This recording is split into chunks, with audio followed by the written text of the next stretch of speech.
おい、どうした？みんな家の中に入れ。この雨に打たれたらダメだ。何が起こっている？ビッグベンが赤く輝いてまがまがしい魔力を放出しているようです。あそこが元凶ということか。一体何が？ビッグベンには信号が向かったはず。そこで不測の事態が起こったのでは。やはりビッグベンの祭壇には触れてはいけなかったのだ。信号はご無事なのか？ビッグベンが動き出したとしたら、それをできるのは神王お一人。要するに無事は無事ということみたいですよ。よかったよかった。ノイマン、お前は何が起こっているか分かっているのか？さあどうでしょう。本人に聞かないとわからないでしょう。本人だと？今ビッグベンの頂上、竜の祭壇にいる神王様ですよ。これは神王がやっていることなのか？みたいですね。まさか信じられん。彼の言う通りです。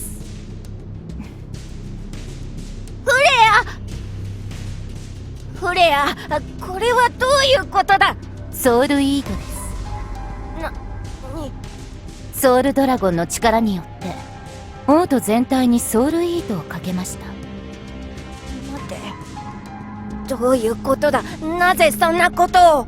ペンドラゴンを制御するためには膨大な魔力が必要となります。そのために王都に住む者たちの魔力を吸い上げるのです。ペンドラゴンの力。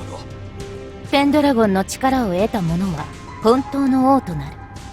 それがどういう意味かあなたは知っているはずですね、ギルバート。この世界にはいくつもの卵が存在します。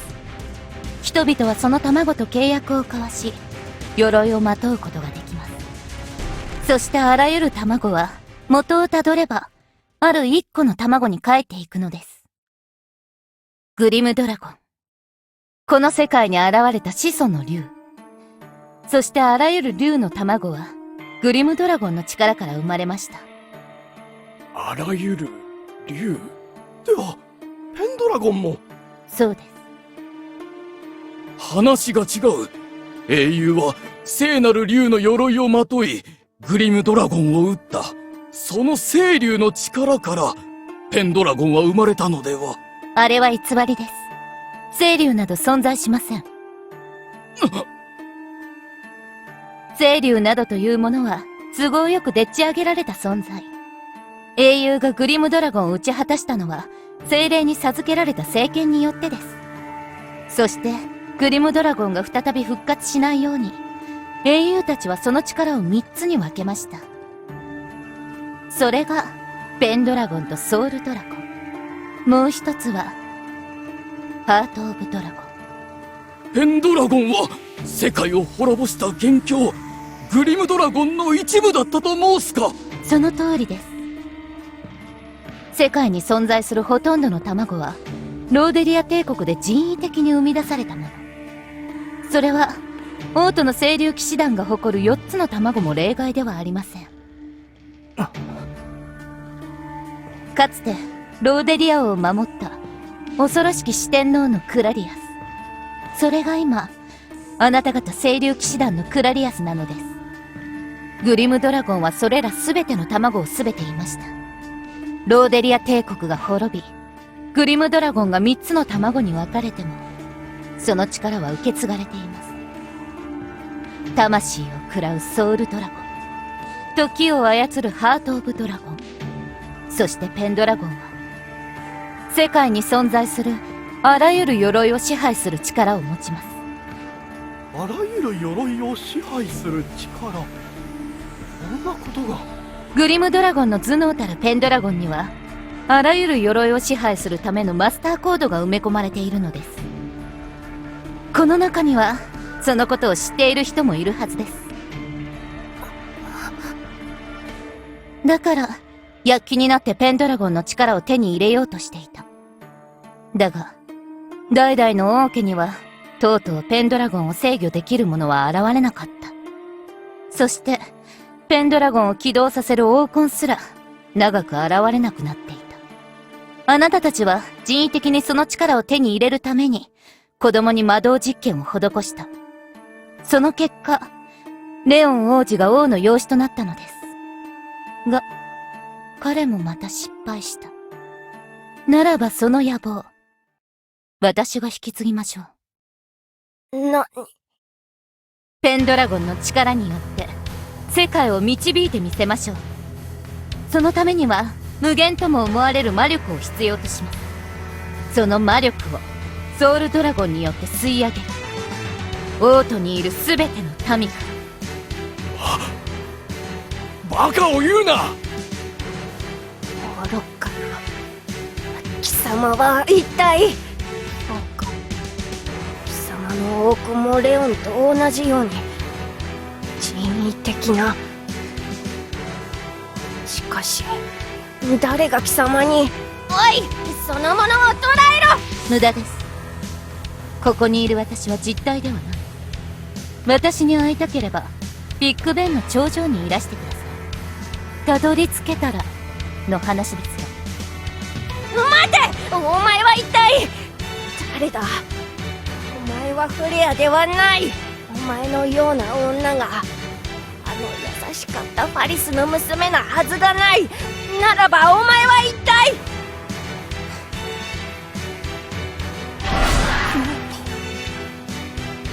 どうやら話し合いの余地はなさそうですね。困りましたね。何だ、元はといえばお前があの女を連れてくるから。いや、それは。すいませんで済むか。いや、でも間違いなく黄金はありましたよ。今は責任を問うている場合ではない。一刻も早くビッグベンの頂上にいるあの女を捕らえることだ。それは難しいかもしれません。ビッグベンにある数々の仕掛けとガーディアンはまだ健在です。その中を通ってたどり着ける者がどれだけいるか。だからお前が。やれ。そもそもフレア様、あの女は一体どうやってソウルドラゴンとペンドラゴンの卵を。失礼します。なんだこんな時に。昨日宝物庫が何者かに襲撃され、保管していたペンドラゴンとソウルドラゴンが持ち去られたということです。何、あの女がやったのか。それが生き残った者の意識が戻ったので話を聞いたところ、そこにいる。俺？もう今どういうことだ。やれ、待ってください。見間違いじゃないですか。いや、あまり見間違いされるような格好じゃないですけど、それでもちゃんと見てください。この目を見てください。俺がそんなことをするように見えますか？これは体が動かない。長くお世話になりました。ここからは俺は本来の場所から眺めさせていただくことになります。さようなら。待て、ノイマン。じきに動けるようになりますよ。誰かを呼んで奴を捕らえなければ。今は捨ておけ。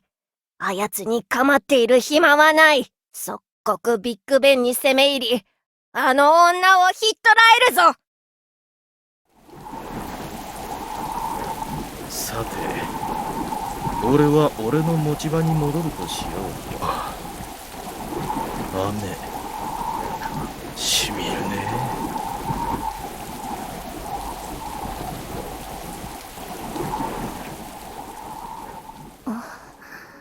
外真っ暗ですね。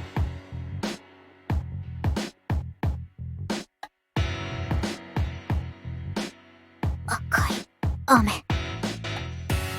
リディアが使っていた魔法に似ているな。王都全体に大掛かりなソウルイートが行われている。このまま雨が降り続けば、この町のすべての者の命が危ないぞ。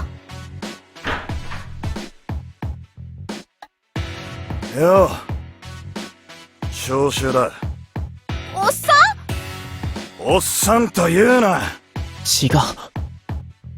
雨に濡れただけだ。どんどん力を吸い取られていく。傘ぐらい差しましょうよ。警察が傘なんて差してるとかっこ悪いだろ。この後に及んでそんなことを。ギルドまで来てくれ。グレンさんが伝令に？この雨だ。そこらのやつじゃ伝令の最中にぶっ倒れるからな。ご苦労様です。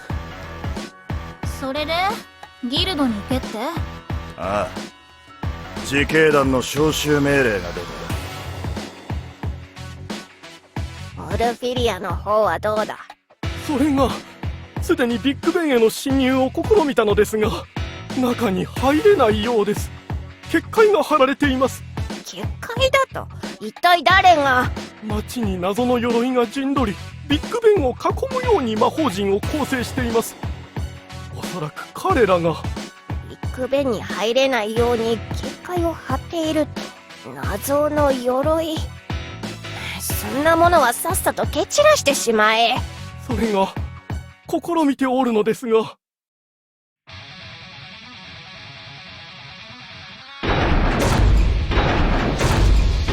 こいつはなかなかやりおるの。この雨やだ。力がどんどん吸い取られていく。何者だ。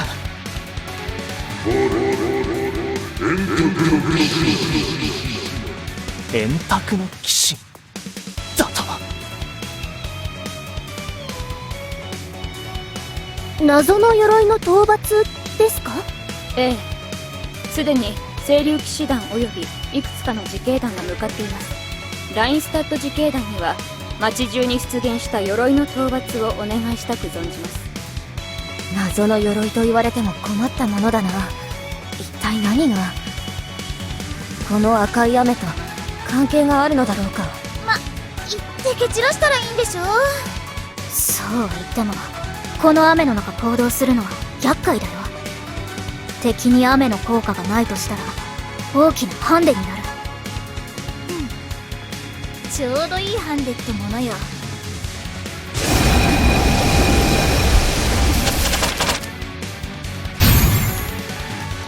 承知した。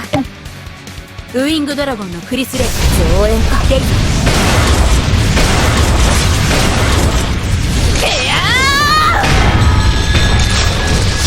ごめん。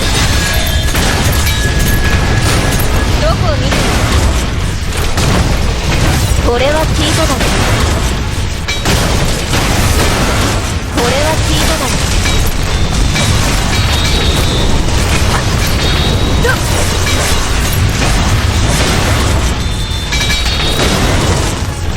これは聞いただろ。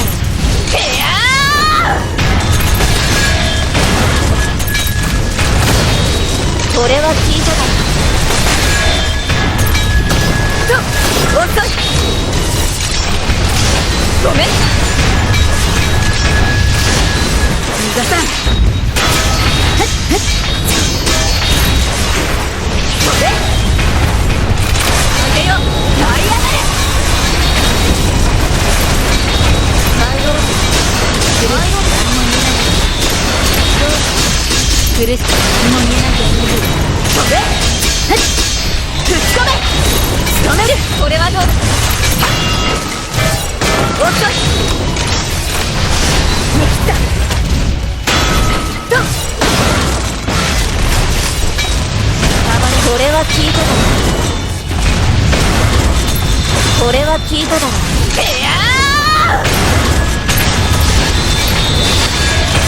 これは聞いただろ。これは聞いただろ。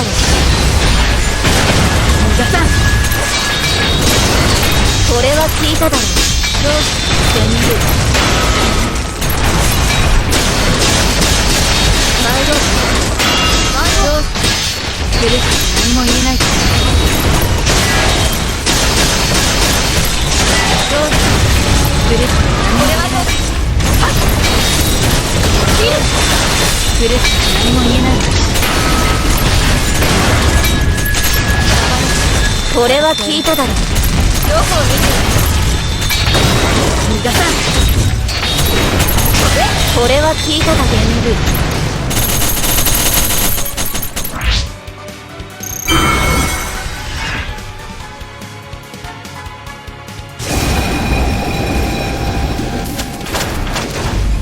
あれでしょうか。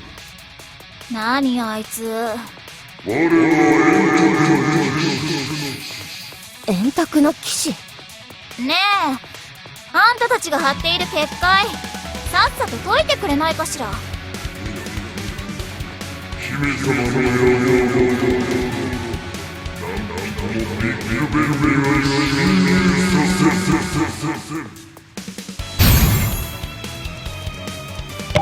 れやれ、あまり荒事は向いてないんだけど。ウイングドラゴンのクリス・レイ。気をつけてください。今までの鎧とは何かが違います。円卓の騎士、気をつけていこう。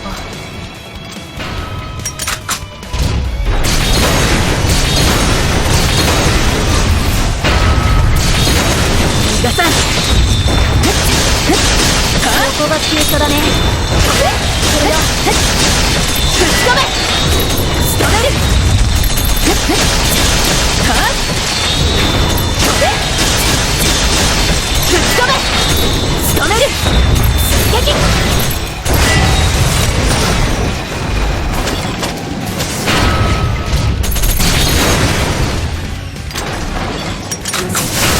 出てやらんでもないぞ。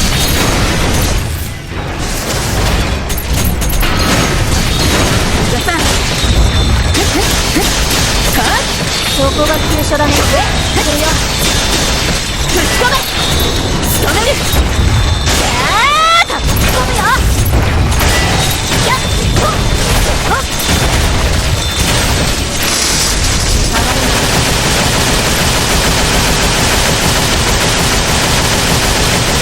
まだだ。まだや。はっ。吹き込めたね。仕留める。危ないよ。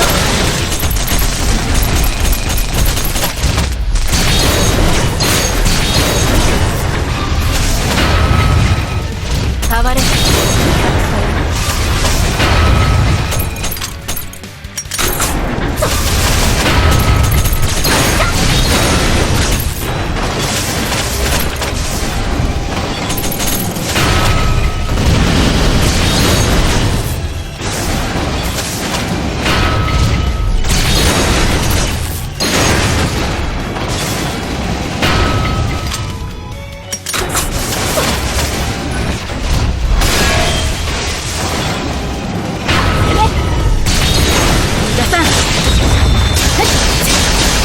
ここが急所だね。吹き込め。仕留める。飛び込むよ。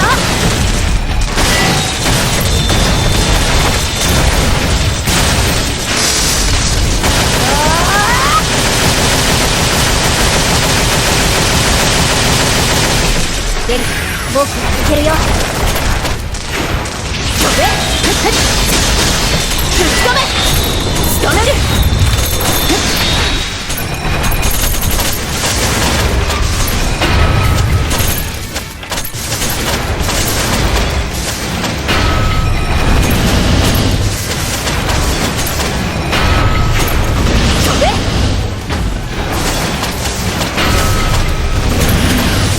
出番のよ。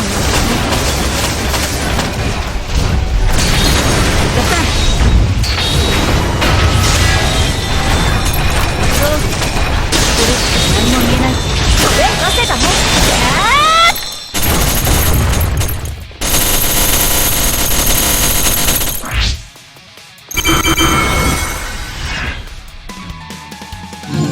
これでまた英雄に一歩近づいたわね。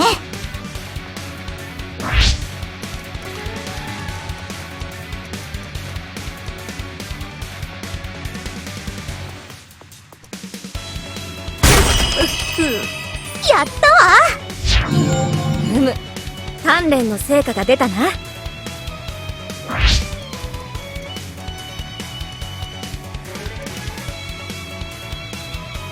れは良いものだ。僕の探求心はまだこんなもんじゃないよ。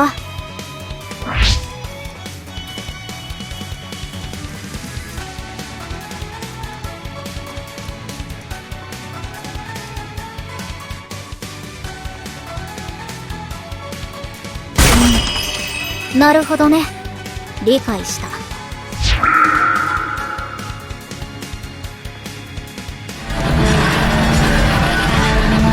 なんなのこいつ。どうしても復活する。これじゃキリがないじゃないか。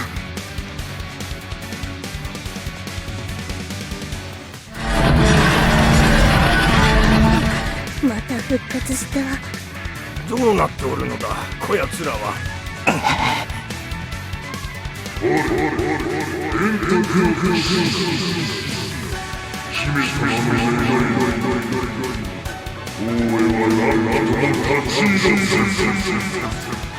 一旦引くぞ。自警団の連中にも撤退命令を出せ。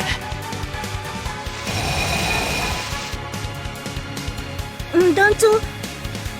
あいつらが何かあるな。降雪団殿、お願いできますか。やれやれ、疲れるからあんまりやりたくないのだが、少々覗いてみるがの。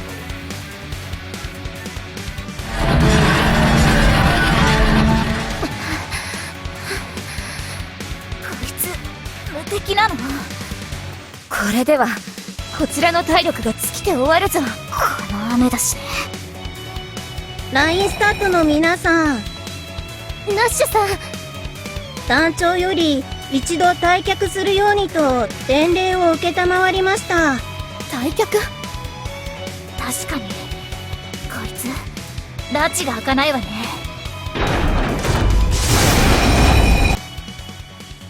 ナッシュさん、何が起こってるんですか？この赤い雨は一体誰が？新王に即位したフレアはビッグベンに登り、そこでソウルドラゴンの力を使って王都全体にソウルイートをかけている。ウルフ、なぜ新王がそんなことを？それはわからん。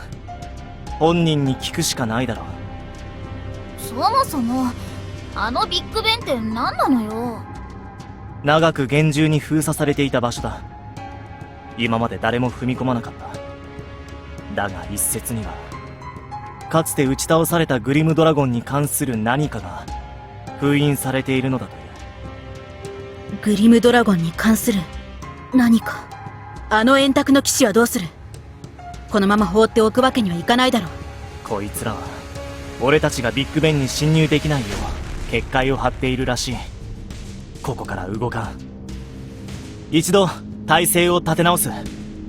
お前たちも屋敷に戻るんだ。ウルフ、こんな時だ。謹慎などと言っている場合ではない。お前にも働いてもらうぞ。では騎士団に合流しろと？それでも構わんが、お前は元より諜報部として単独行動が許されている。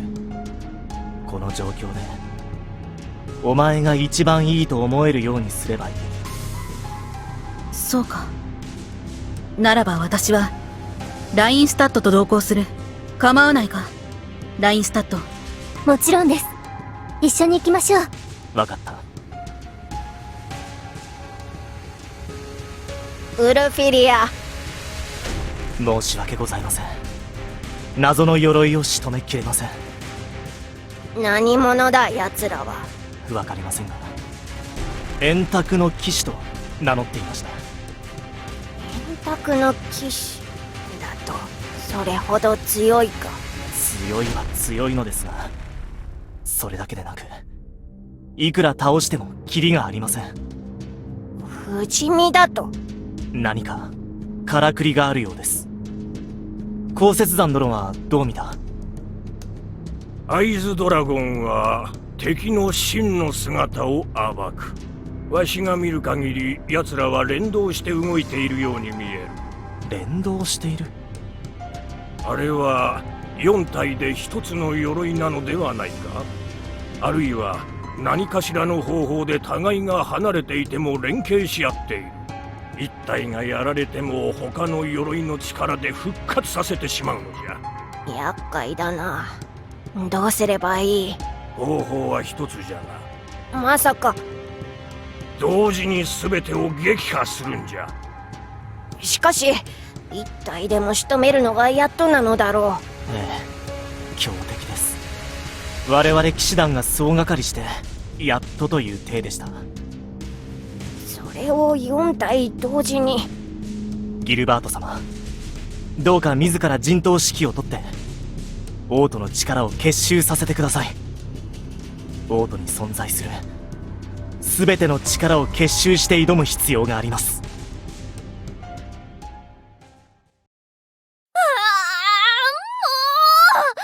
一体何が起こっているのよ。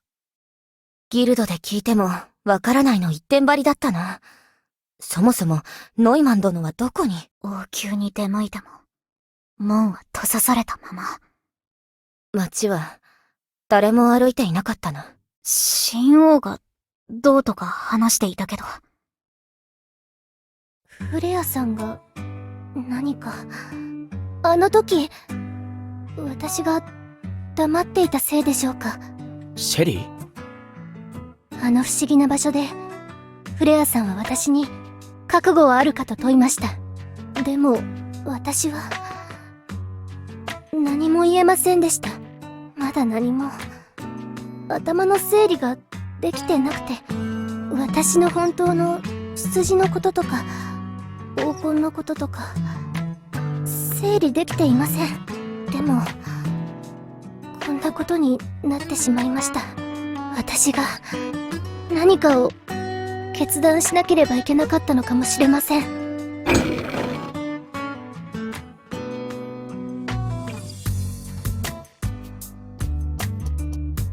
関係ないさ。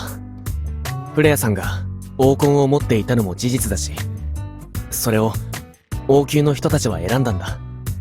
フレアさんは言っていた。覚悟があるかどうかだと。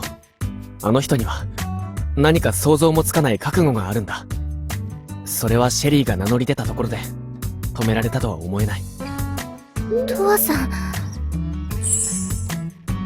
そうですね。確かにあの人には覚悟がありました。いずれにしてもシェリーも覚悟を決める時が来るのかもしれない。シェリーのお父さんの手紙が真実なら、望む望まないにかかわらずシェリーはその運命と決着をつけることになるだろう。父さん、もしかして父さんも似たようなことが？いや、俺は王家の子供なんかじゃないよ。それはそうですけど、なんていうかすごく実感がこもっていたから。そうだね。少しだけ似たような運命にいたかもしれない。似たような運命。父さんもその運命と決着をつけたんですか？いや、まだだ。でも。誰だろう？王命をお伝えに参りました。全自警団に召集命令が下りました。早朝、ギルドに参じるようにと。そこでギルバート王より直々に命令が下されます。ギルバート王が直々に？苛烈な作戦になることが予想されます。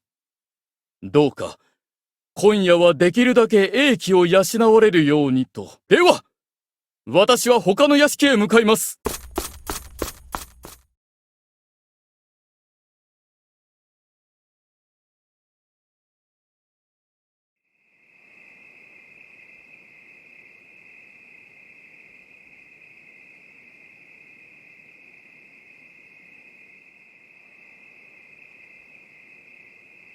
なんでだろう。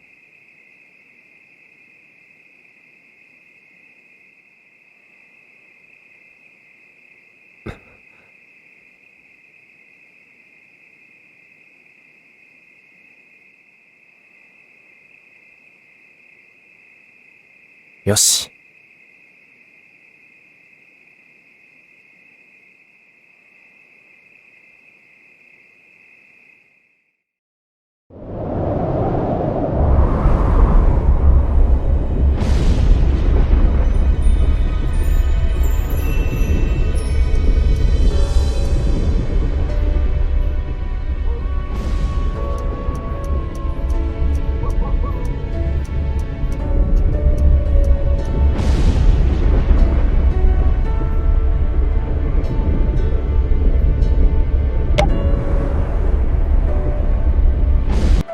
王様、おう、とはではないか。何をされているんですか？この辺にわしが世話になった野良猫どもがいてな、大丈夫かと様子を見に来たんだ。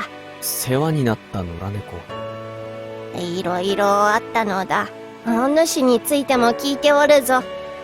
なんでも別の世界からやってきたとか、そんな右も左もわからぬ状況で今や我が国の英雄になろうとしている。考えてみれば途方もない男だな。いや、成り行きです。どうかの。一体元の世界では何をやっていたのだ？どうもお主からはわしに近しいものを感じるのだ。そんな恐れ多い。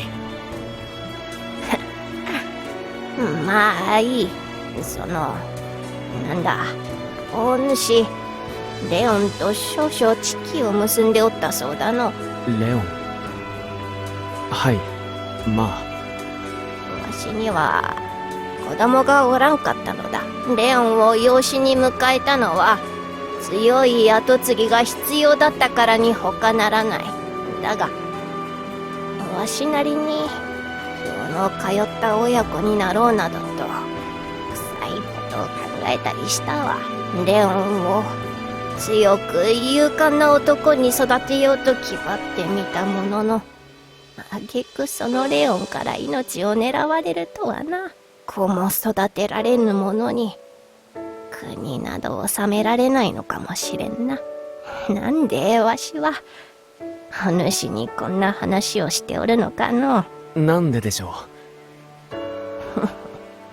う。わしもこのような姿になった後、しばらく記憶もなく喋れず、ひどい経験をしたものだ。しかしそれで少しは見えてくるものがあった。昔の自分を反省したりしたものよ。人はいくつになっても学ぶことができる。王様とはよ、違法の少年よ。明日はこの国のために力を貸してほしい。頼む。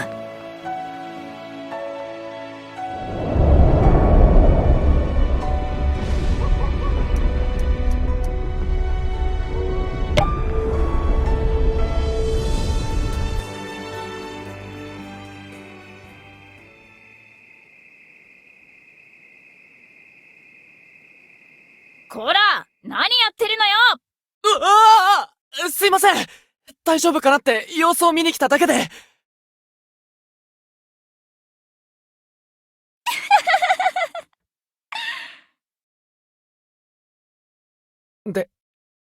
ルー。何やってるのよ、あんた。いや、大丈夫かなって。大事な決戦の前だってのに、余裕があるのね。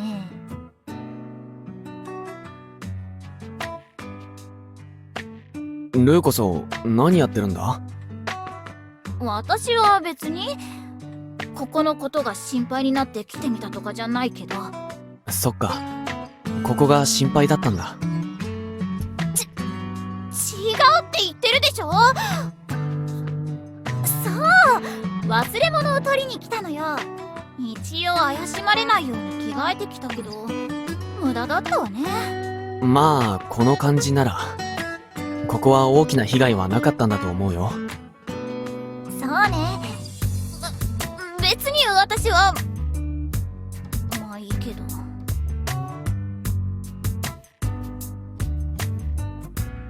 それにしても妙なことになってきたわね。リディア様と戦った時から覚悟はしてたけど、なんで私元敵国のために命張らないといけないのかしら。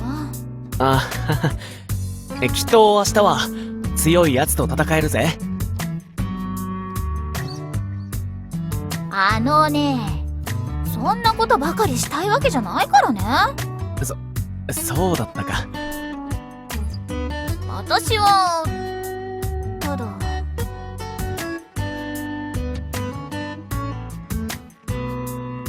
会えるよ、きっと。明日ちゃんと帰ってきたら、いつか祖国に帰って家族に報告すればいい。私は別に。そうね、そうするわ。ホームシックとかそんなのないって思ってたけど、いざとなるとダメだわ。まだまだ弱いところがあるのかもしれないわ。悔しいな。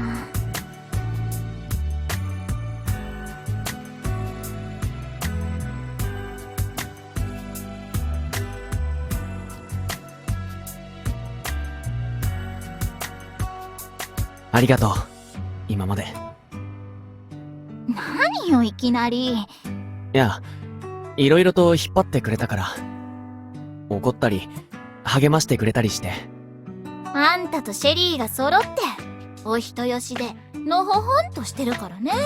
まったく。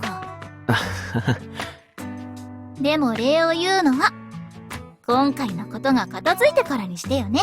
そうだな、頑張ろう。じゃあね。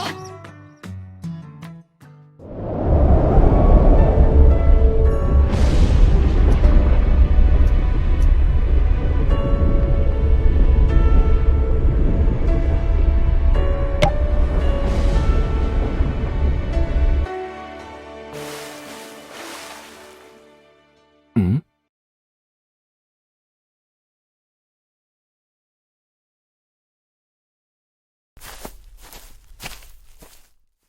ヤクモさん？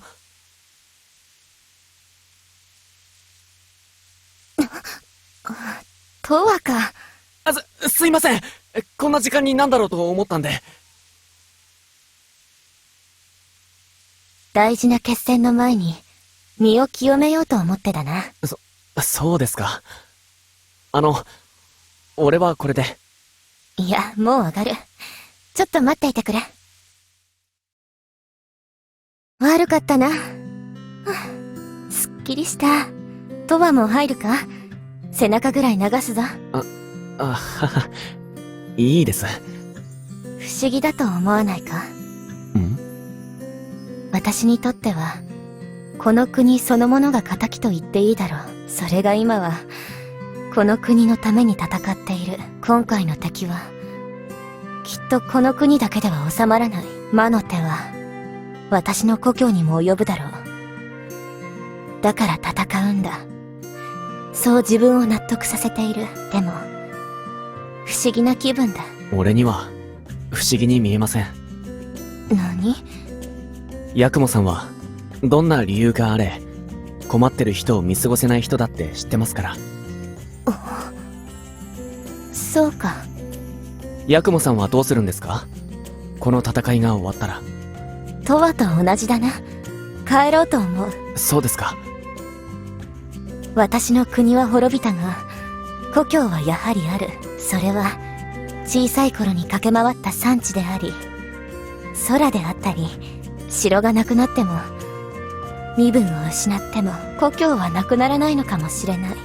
こうなっては兄上が望んでいた復讐は叶えてやれそうにない。代わりに一族を守れなかった後悔を果たさせてやろうと思う。それが仇の国の人々だったとしても兄上は喜んでくれるような気がする。守りたかったという願いを叶える。どうしてかな。こんなこと思いもしなかった。この国のために戦うというのは私にはまだピンとこない。けれど明日はこの剣を兄上とそしてトワに捧げよう。俺にですか？ああ、シェリー殿にもルー殿にもカミュ殿にも感謝をしている。けれどトワに一番私は感謝をしている。だから明日はトワのために戦おう。ヤクモさん。さあ、もう行くんだ。トワには他にも会わなければいけないものがいるだろ。はい、わかりました。暖かくしてゆっくり寝てくださいね。そうするよ。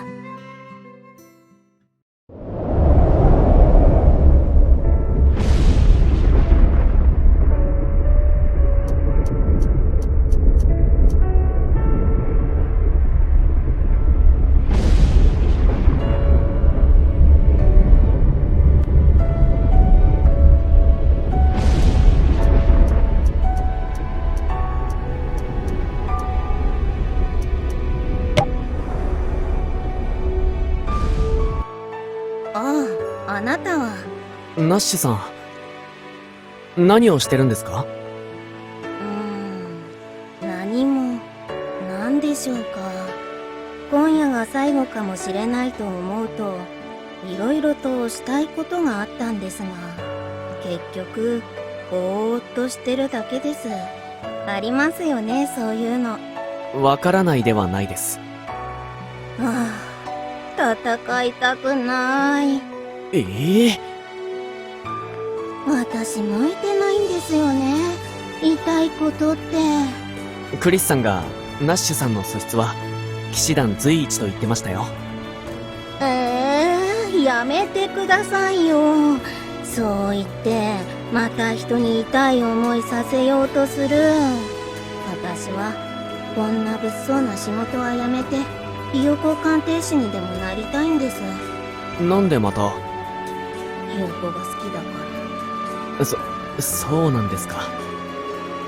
私なんてただの硬い殻をかぶったひよこですから、プルプル震えてるだけなんです。いつ逃げようかとか、そんなことばかり考えてました。でもこれじゃ逃げようもないですから、今は開き直っています。人間追い込まれたらなんとかなるのかもしれません。明日は頑張りましょう。ナッシュさん。はい。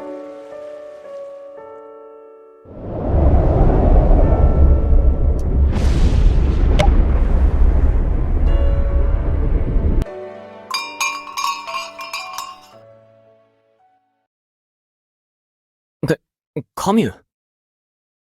やあ。カミュはどうしてたんだ？さっき孤児院の様子を見に行ってたんだ。どうだった？院長さんがしっかりしていて大丈夫そうだったよ。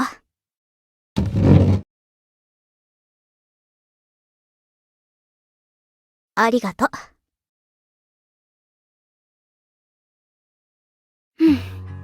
やれやれ。なんでこんなことに巻き込まれているんだろう。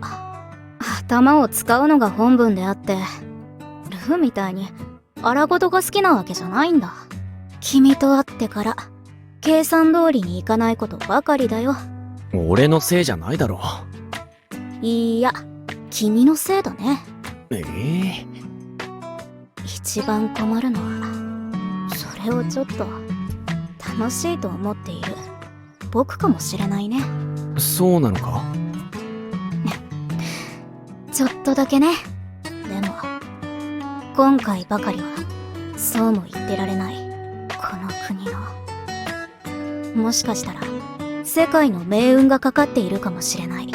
正義に小さいも大きいもないっていうのが口癖だったけど、さすがに世界を救ったとなれば世間も認めてくれるかもね。明日は僕にできる限りのことをやらせてもらうよ。そういえば俺に何か用だったのか？いや、ただ僕は君が怖くて震えてないかってね。おいおい、これでもいろんな目に遭ってきた自信はある。そりゃさすがにビビってるけど震えはしないぞ。そうだったね。やれやれ。君と話しているといろいろとどうでもよくなってくるのはなんでだろう。なんでだよ。君の長所だよ。そんな長所嫌だ。じゃあね。あ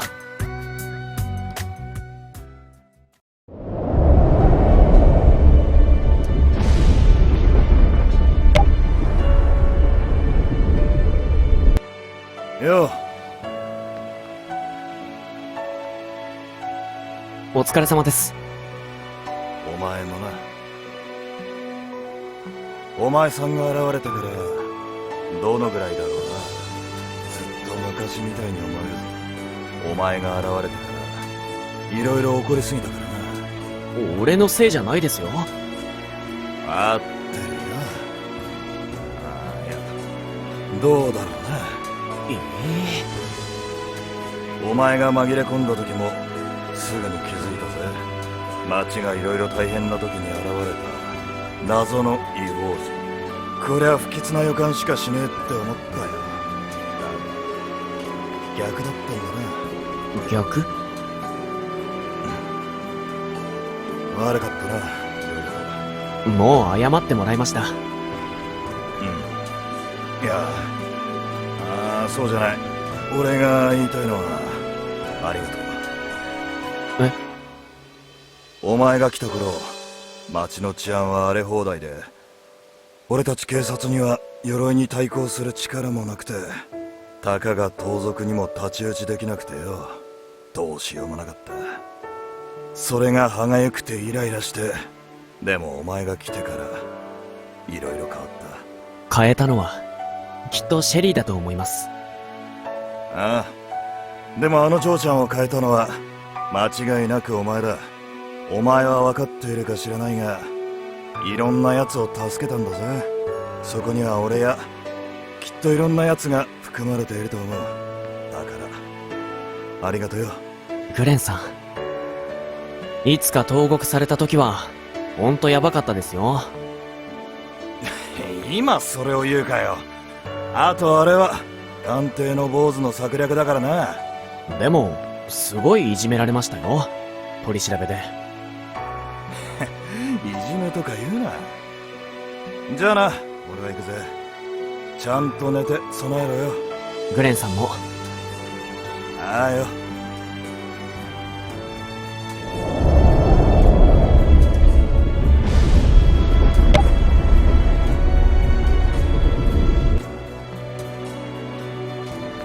高雪山さん。なんじゃ、お主か。何をしているんですか？酒を飲んでおったのだ。しかしこれでは風流も何もあったものじゃないの。お主も付き合わんか。俺酒は飲めませんよ。そう、つまらんの。ちょっと待ってください。これなら飲めます。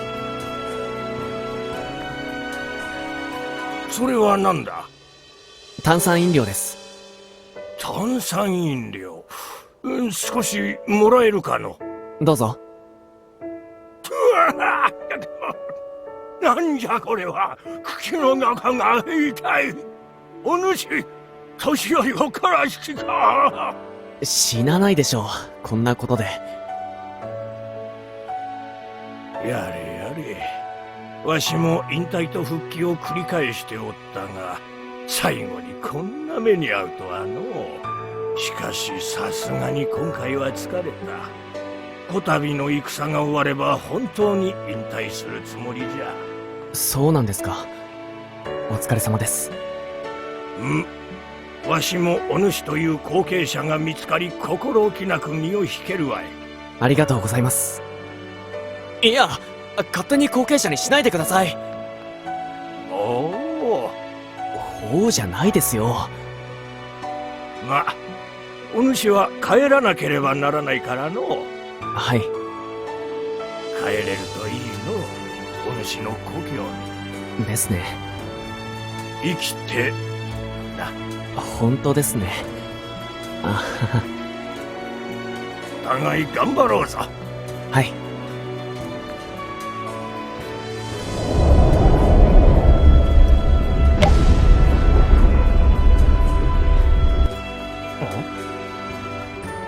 どうも。お前か。こんな時にこんなところに来るなど、どこの物取りかと思ったぞ。ま、それを言うなら俺もだがな。読みたい本が残っていたのを思い出してな。本ですか？これだ。正義に関する本。ああ。明日の決戦の前に読んでおきたくてな。なんでですか？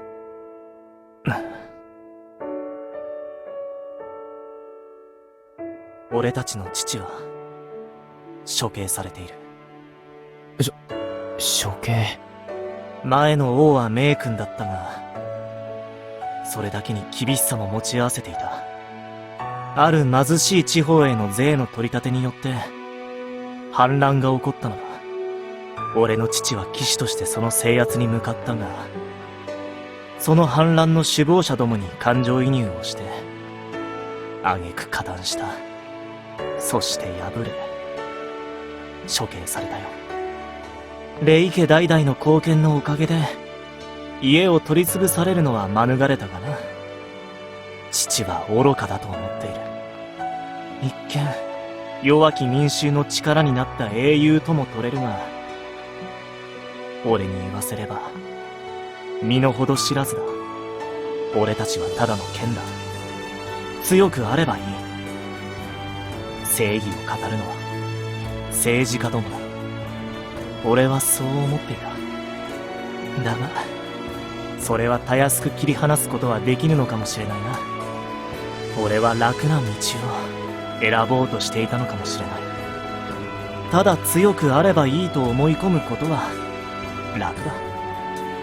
だがお前と戦い敗れ、レイ家当主として目をそらしていた者に気づかされた。自分自身が信じる正義のために戦うことこそが必要なのだと。礼を言おう、長井とは。いえ、そんな。不思議な奴だ。こんな奴に俺は負けたのだな。こんな奴？すまん。褒めたつもりだった。のんきに見えて、誰よりも力を秘めている。クリスではないが、興味深い奴だ。どうも。じゃあな。明日はお互い視力を尽くすことになるだろう。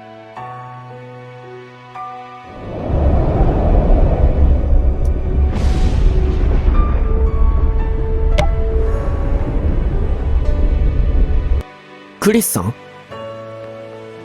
ああ、トワか。そうだ。さっきウルフィリアさんと会いました。何？奴はどこにいた？図書館で本を読んでました。図書館？意外だな。礼を言われました。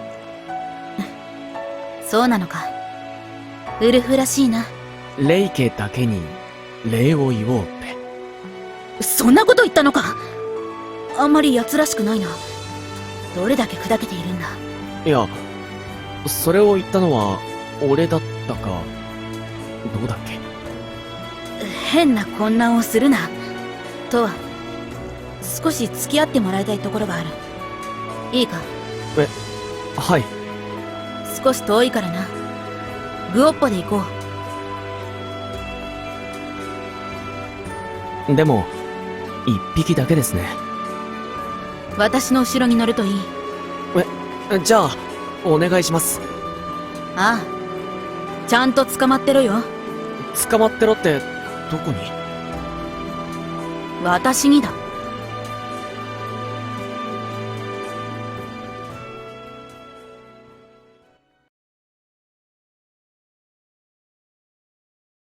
こっちだ。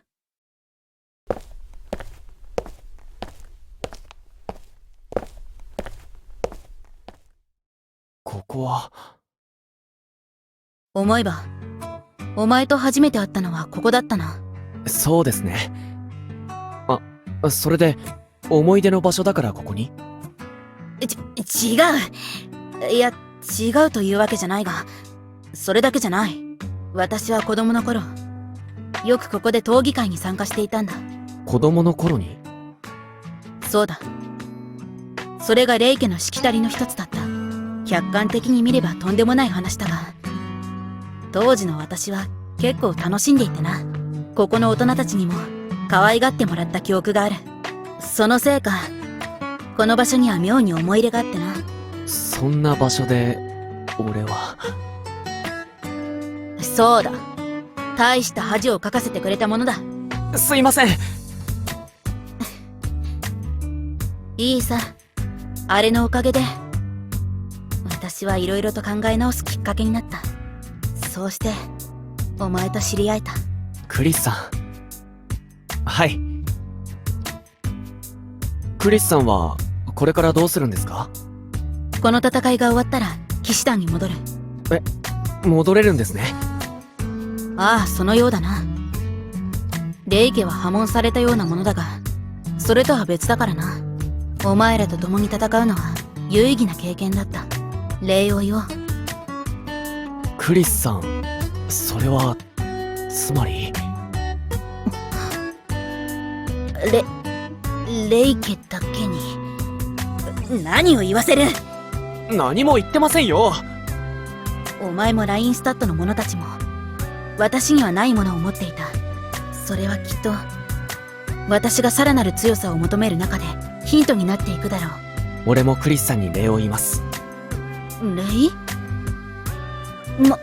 まさか、あのことか。あるいは、あのことか。何のことを言ってるんですか？なんで怒ってるんですか？違いますよ。あんなこと。やっぱり、あんなことじゃないか。そうじゃなくて。あんなこととか、いろいろあったのに。一緒に戦ってくれて、ありがとうございました。騎士団に戻ればまた、ライバル同士。今度こそ、雪辱を果たさせてもらうぞ。覚悟しておくがいい。はい。そうだな。トアは帰らないといけないんだったな。ええ。このままというわけにはいきません。ならば、雪辱は、帰ってきた時までお預けだ。だから帰ってこい。トア。クリスさん。勝ち逃げは許さないぞ。はい。何を笑っている。クリスさんだって。バカを言うな。どうやら、笑っていたみたいだな。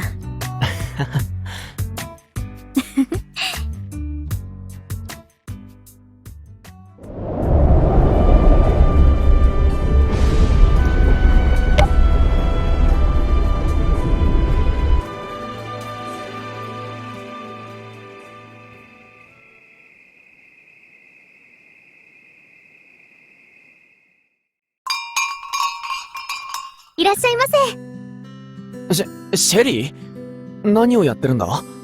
それに、こんなにお客さんが。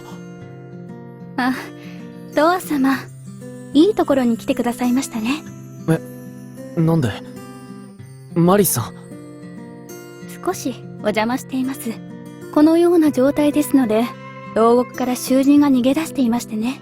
ガンツさんとかいう人が取りまとめている最中のようですが、私もこの機に乗じて散歩ということで、じゃあ私はこれで。そろそろ戻らなければ怒られてしまいますから。マリス、ありがとう。マリスさん。またしばらく会わない間に変わられましたね、お嬢様。トア様はシャムレットを再開するために尽力なされているとか。ご自分の世界に戻る話はどうなったのでしょう。でも、マリスさんがいないと難しいですよ。ありがとうございます。では。ありがとうございまし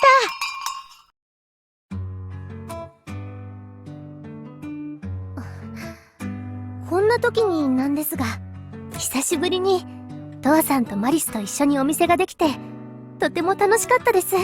俺もなんとなく楽しかったよ。結局私はこっちの方が合っているのかもしれません。こっち？貴族とか騎士とかよりもこうして小さなお店を切り盛りしてる方がいいのかもしれません。シェリー。なんて無責任ですよね。無責任なんかじゃないよ。シェリーはシェリーがしたいと思うことをすればいいと思う。誰がそれで批判したとしても、俺はシェリーが正しいと思う。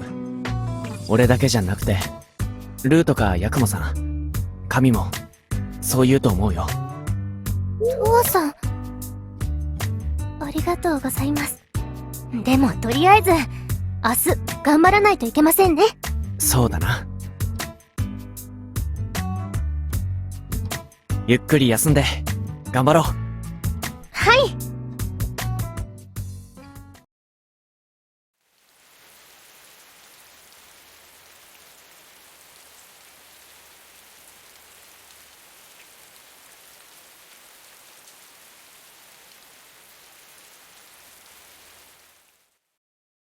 い。よくぞ集まってくれた。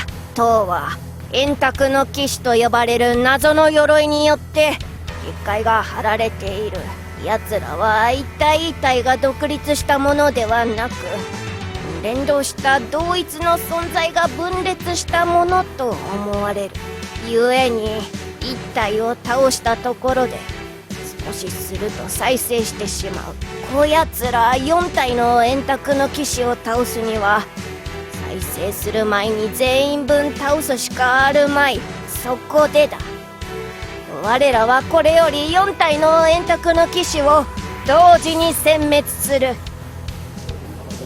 同時にってそんなことできるのだろうか。ウルフィリア、王宮前の鐘を響かせる。それが討伐の合図だ。我々はそれに合わせ4体の円卓の騎士を撃つ。奴らは一体一体がとてつもなく強大な存在だ。こちらは戦力を4つに分散させ、ほぼ同時に撃破というハンデを持つことになる。それにこの赤い雨だ。かつてなく難しい戦いになるだろう。ではこれより我々の戦力を4つに分ける。先陣として1体目の鎧に切り込む第1体は清流騎士団団長であるこのウルフィリア・レイが請け合おう。方円自警団、グリッド自警団、ジル自警団は俺の指揮下に入れ。第2体として2体目の円卓の騎士についてはラインスタッド自警団に託す。はい、かしこまりました。ラインスタッド自警団は単独で向かってもらう。ちょっと、これだけいてなんで私たちは単独で行くの？私に聞くな。何か考えがあるのかもしれんぞ。3体目の鎧については鋼雪団を指揮官としてナッシュ・ジグムントを副官に置く。ステラ自警団、マチルダ自警団は指揮下に入れ。鋼雪団をお願いいたします。最後に一花咲かせてみせるかのう。これで鋼雪団さん死ぬんですか？そういう意味じゃないわ。頼りにしてるぞ。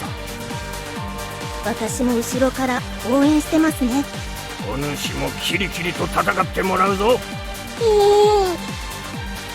さて第4体だがサンダーランド家指揮を任せる。待ってましたと言ったところかな。第4というのが少し気に入らないけどな。グッドワイルド自警団、ロブ自警団、アイゼン自警団、ハワード自警団、モンステラ自警団は指揮下に入れ。なんかやたら多くない？こっちは単独なのに。おそらくこちらに来るべき頭数があちらに取られてるようだな。なお市街には謎のプレタポルテが溢れている。警察は市民を守るために我々の留守を託したい。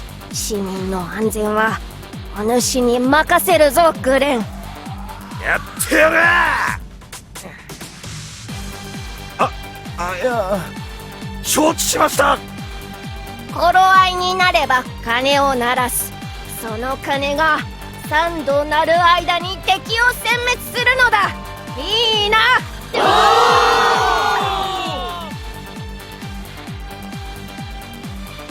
第2軍を任せられるなんて緊張しますね。でも頑張りましょう。やはり他の自警団は私たちには合流してくれないようだな。これって信頼なの？隔離かもね。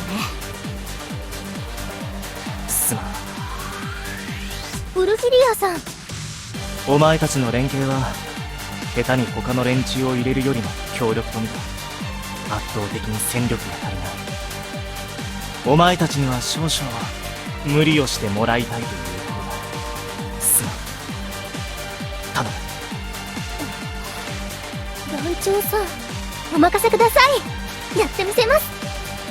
あんたまたそんな安請け合いして。ねえ、あんたからも一言言ってやりなさいよ。いや。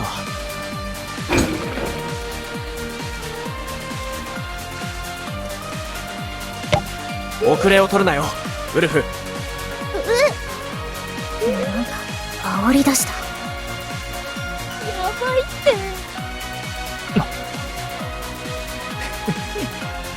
て。面白い。笑っとるぞい。今のが面白い？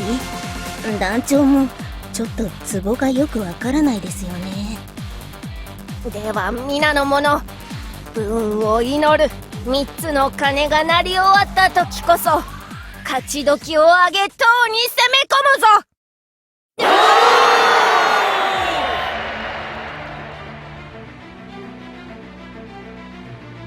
さて切り込むぞ。だが早々に倒してしまうなよ。奴を葬るのは3つ目の鐘が鳴る間だ。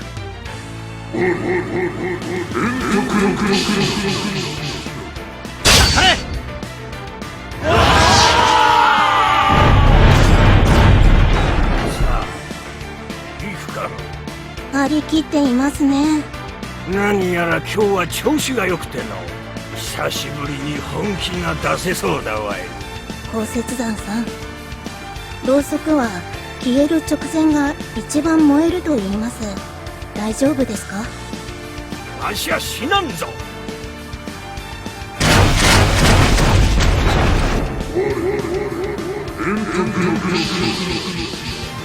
ドルフィオーバー！今こそ我らが力を見せる時だ。兄者、あいつはどうやら一番の強敵に当てられたらしい。騎士団長殿も粋な真似を。どれだけ僕たち頼みなんだよっていうな。おい、サンダーランド家のやつらだぞ。俺たちがやるしかないようだな。団長も分かっているのか。こっちにだいぶ有力な自警団を配置しているみたいだし。私たちの担当はここのようだな。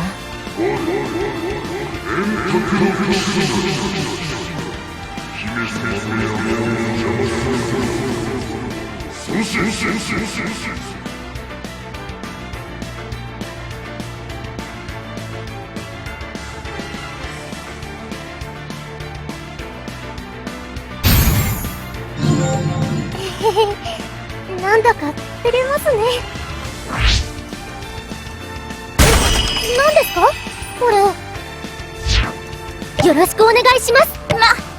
当然私よね。倒すだけでもギリギリの相手。果たしてうまくいくのか。でもやるしかないようですね。ラッキー。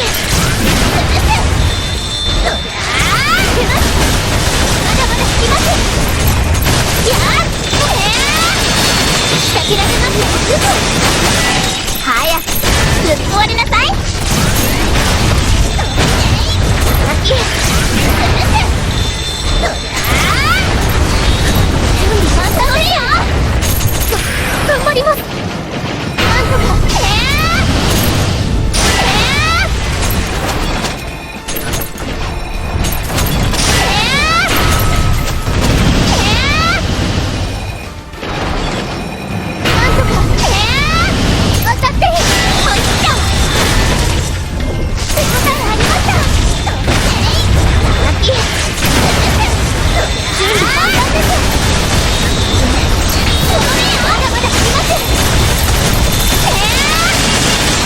諦めます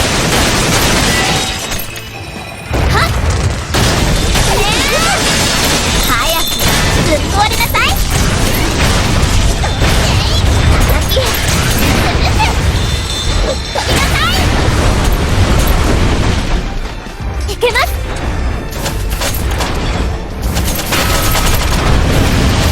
いきます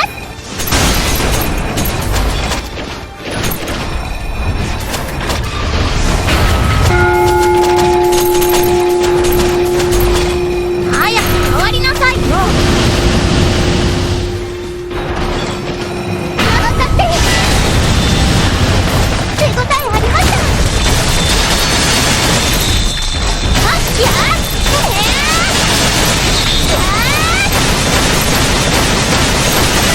もういっちゃ先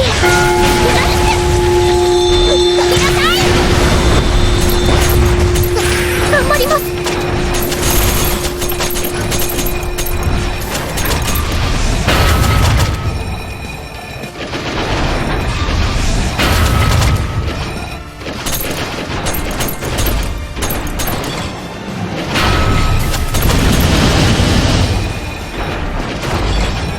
なんとかいけ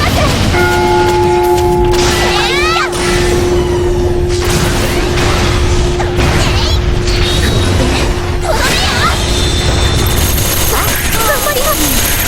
準備万端です。とどめよ。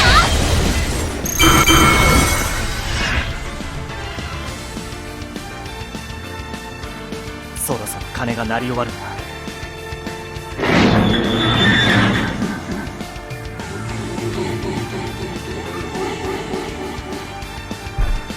清流騎士団団長レイ家当主ウルフィリア・レイ。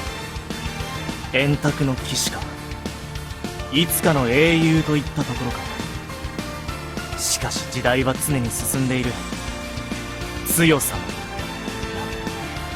化石は土に帰れ。終わりだ。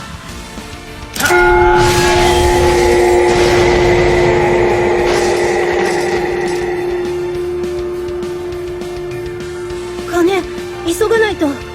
鋼雪団さんとどめを。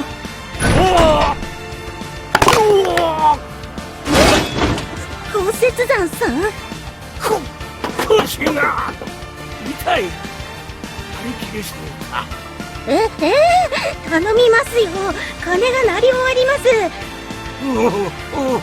お主が言ってくれ。急に言われても怖い。なんだそれは。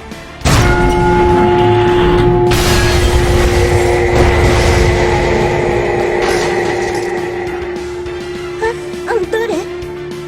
主はお嬢様。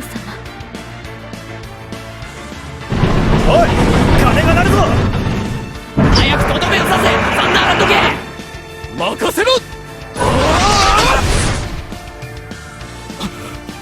やったか。やってねえよ。かすっただけじゃねえか。おい、どうするんだよ。鐘が鳴り終わるぞ。これは誰が。やれやれ、家の外が騒がしいから出てきてみたら楽しそうだね。僕も混ぜてくれるかな。お前は。僕はアルベルト・ゲルニカ。今のはお前がやったのか。さあね、ちょっとした挨拶のつもりだったけどパーティーは終わったのかな。あれがアルベルト・ゲルニカ。底知れないやつ。違いますって。私がやったんですよ。私が。誰だおっさん。はっ、近頃の若造は物を知らなくて困る。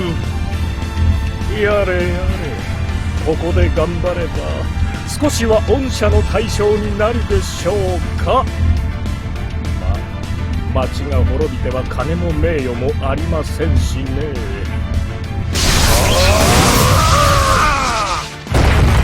なんだ。変なおっさんが頑張ってる。変なおっさんとか言わないでください。さあ、今しなさい。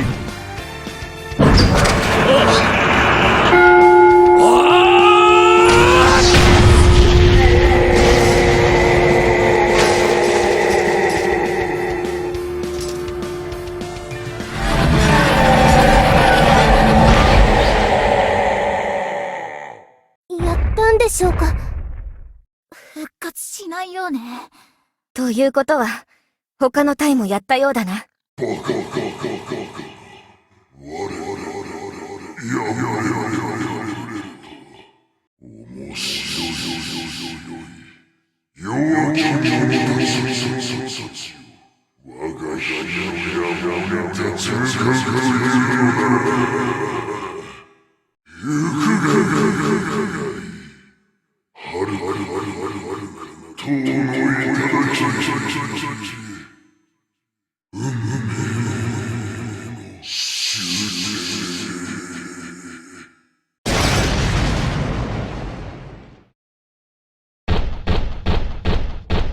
ウルフィリア様、伝令より塔の結界が解けたとの報告が。そうか。皆、よくやった。俺たちの勝利だ。皆に伝えよう。一度ギルドに集結する。その上で今度こそビッグベンに突入するぞ。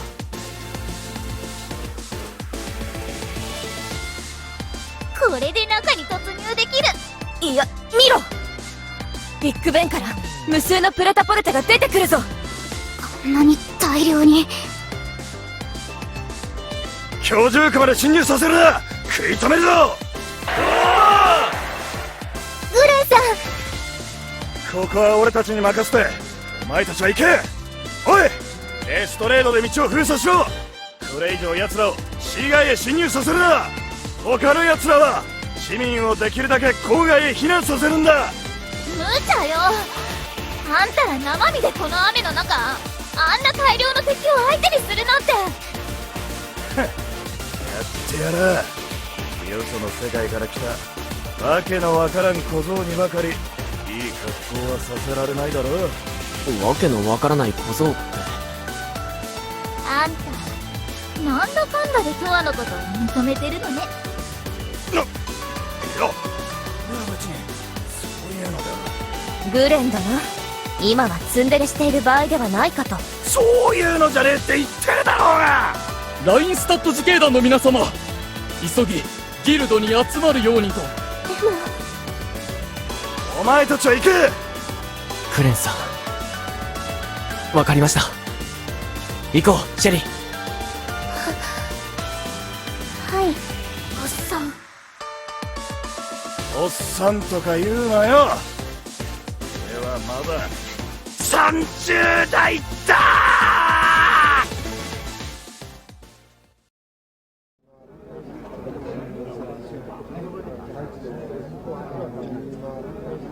皆の者、警察が市街への侵入を防いでいるが、突破されるのは時間の問題だろう。ウルフィリア、どう思う？ここで防戦に徹しても敵勢力がいつ途切れるか分かりません。その上この雨、長引けば不利です。打って出るしかありません。聞け！我らのうちで最も戦力になる隊を少数精鋭で突撃させる。他の者は警察と共に市民への被害を全力で食い止めるのだ。誰が塔へ？決まってるな。決まってますね。ラインスタッド自警団。はい。清流騎士団と共にビッグベンへ向かい、力を合わせて頂上を目指せ。わかりました。まったくいつも一番美味しいところを持っていく。さすがは我がライバルだな。町は俺たちに任せろ。任せたぞ、ウルフィリア。かしこまりました。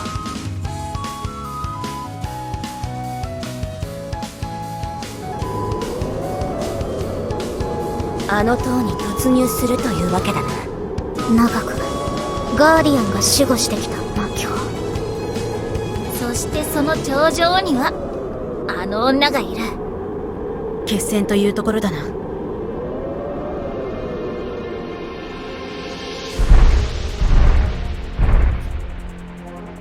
こはこれが塔の中？とにかく登っていくしかないようだな。見た。早速来たよ。違ってない。急いで頂上を目指しましょう。プレタポルテ。奴らがここを守ってきたガーディアンってわけね。永遠にこの場所を守るように魔術回路を仕込まれた鎧ということか。一体誰がこんな壮大な仕掛けを。承知した。やれやれ。あまり荒事は向いてないんだけど。ごめん。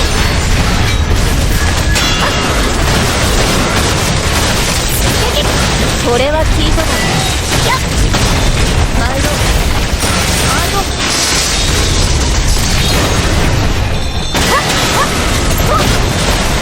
仕留める。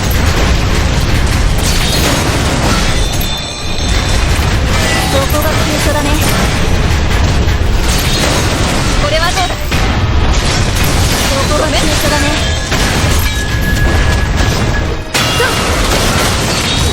僕来るよ。これは聞いただろう。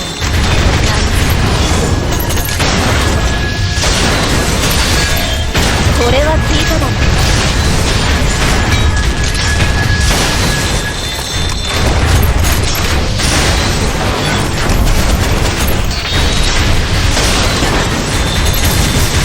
これは聞いただろう。これは聞いただろう。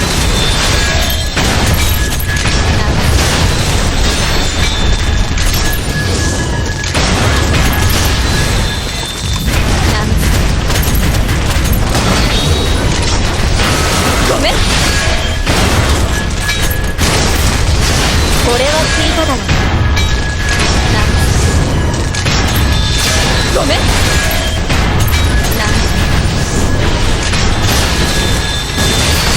これは聞いただろう。撃。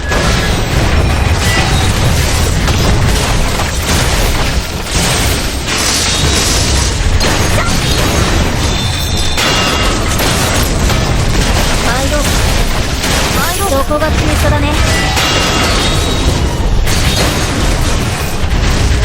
どこが急所だね。これはどうだ。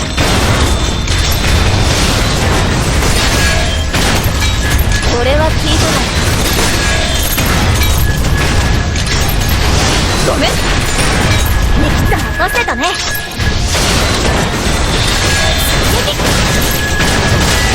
や、これは聞いただろう。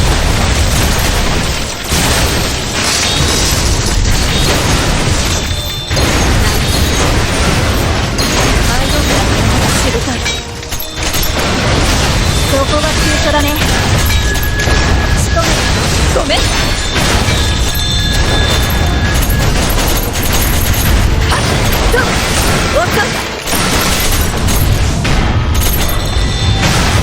これは聞いただろう。つまらん。キックします。ごめん。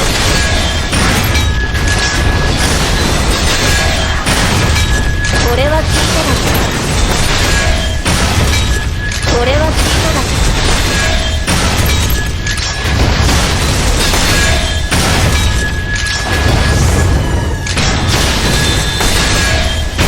これは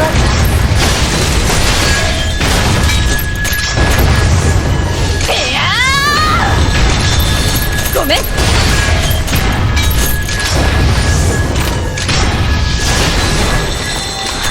これは聞いただろう。出番のようね。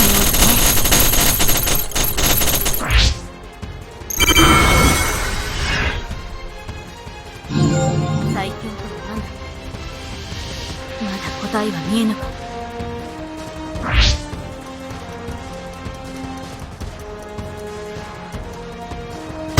力は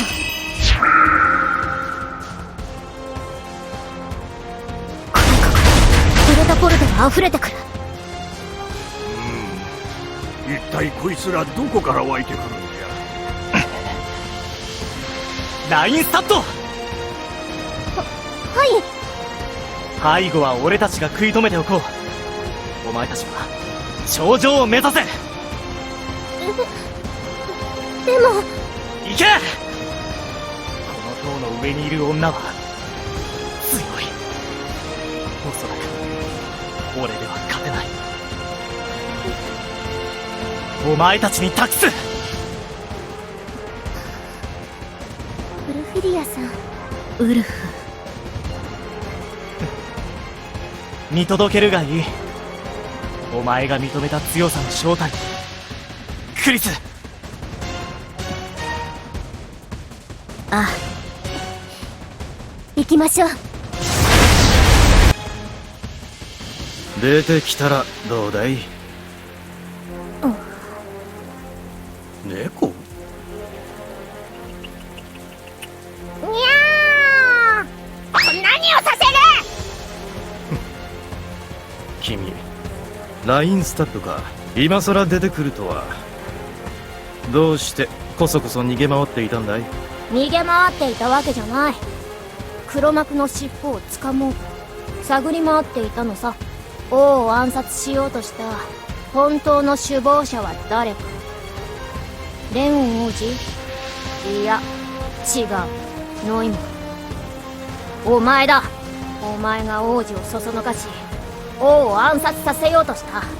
そして偽物の王女を連れてきて王都を破壊させようとしている。一体お前は何者だ？あの女はフレアであるはずがない。そのことを私が誰よりも知っている。フレアは我が娘シェリーの本当の名だ。何が目的だ？ローデリア帝国国王よ。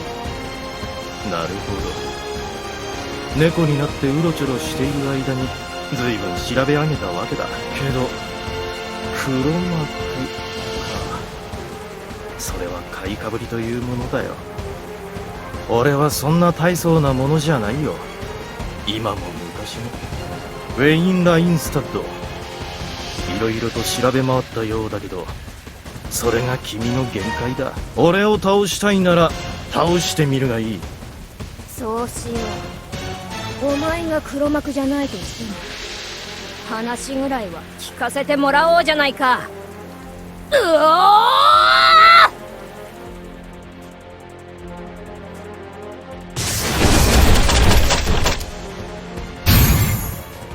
負けるわけにはいかないな。ウイングドラゴンのクリス・レイ、デルタ。何よこいつら。こんなに強力なやつがうじゃうじゃいるわけだね。一体この塔に何が隠されているのか。いつでも読んでも置いちゃおう。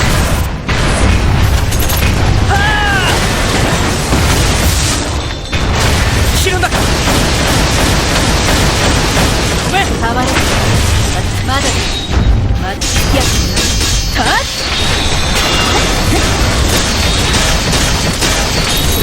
どうした？何も言えない。いつでも呼んでくれ。何も言えない。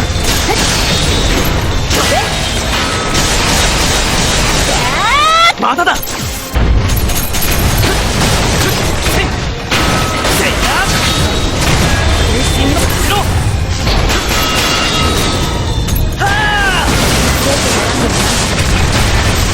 切るんだか。逃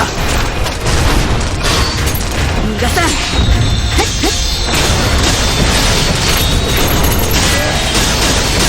何も言えない。仕留める。今置いちゃおう。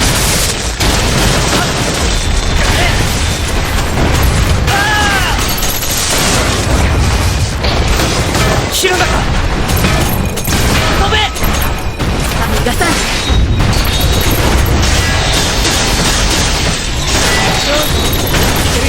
何も言えない。もう置いちゃおう。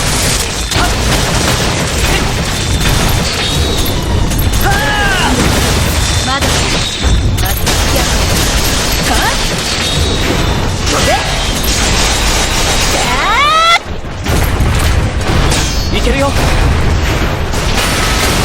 逃げられると思うな。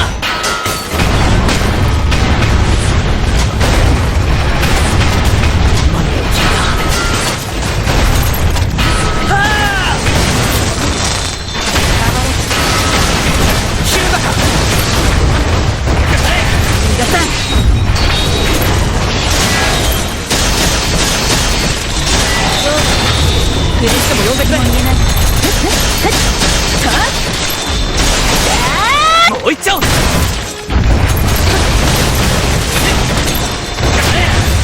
みかけるわけだ。切るんだか。い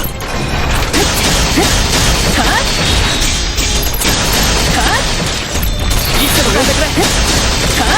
逃げられると思うな。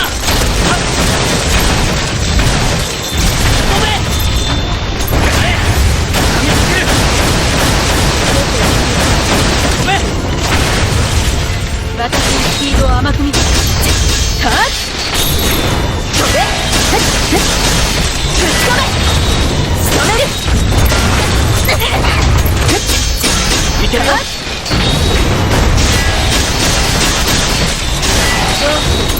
苦しくて何も言えない。はっ！まだだ。倒した。出る。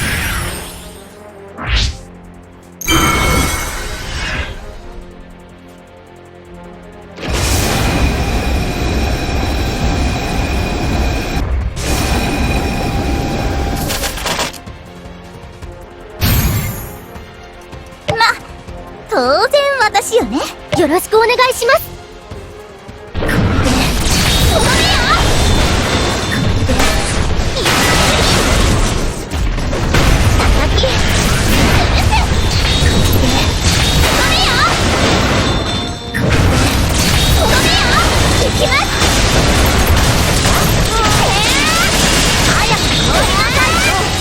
まだまだ。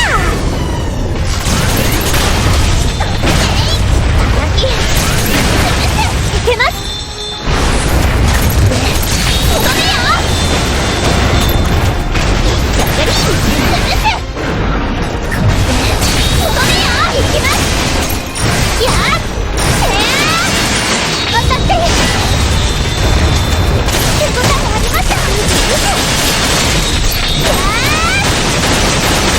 まだまだ。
行きます。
たか。あなたは何をしようとしてるんですか？町の人たちを苦しめて。どうしてこんなことを。かつてグリムドラゴンを倒した英雄は荒廃と混乱の極みにあった世界を当のグリムドラゴンの力を用いることで平定した。グリムドラゴンの卵は3つの卵に分けられた。ハート・オブ・ドラゴンはその一つ、時を操る鎧。英雄はその鎧をまとい戦い続け、やがて世界を平定した。世界は平定され、やっとほとんどの争いが終わる頃、英雄はふと見てみたくなった。未来を。この平和が永劫に続いているだろうか。だから鎧の力で未来へ飛んだ。そして英雄が目にしたのは滅亡の未来だった。彼女が命を懸け、悪魔の力さえ利用して手に入れた平和はさらなる滅亡へつながっていた。彼女は時の鎧を操り、その運命に抗い続けた。無限とも思える時間を繰り返し、滅亡を食い止めようと挑んだ。だがダメだった。そして悟った。もっと大きな力が必要だ。世界を導くにはもっと大きな力が。それがペンドラゴン。全ての鎧を支配に置く力。我は未来を見てきた。これより世界では新たな力を持った者、鎧が生まれていく。そうした新しきものによって再び世界が混迷を極め、戦乱に飲み込まれ破滅していくの。我は偉大なる力によって世界に強固なる安寧をもたらす。フレアさん、あなたは一体。我はフレアではない。フレアは君なのだから。問答は終わりだ。来い、王侯に選ばれし者と時の鎧を継ぐ者よ。どちらが未来をつかみ取るのか決しようじゃないか。とは、時を操る鎧ハート・オブ・ドラゴンは我が契約を離れお前のもとに。今我がまとうのは無限とも思える戦いの中で見つけ契約を果たしたため。無限の地獄を繰り返しながら我が最後に掴み取った希望の卵、希望のクラリアス。そして我が名はアルディリア。我はかつてのグリムドラゴンを打ち倒し世界に光をもたらした英雄。我はあえて世界に闇をもたらそう。来るべき未来のために。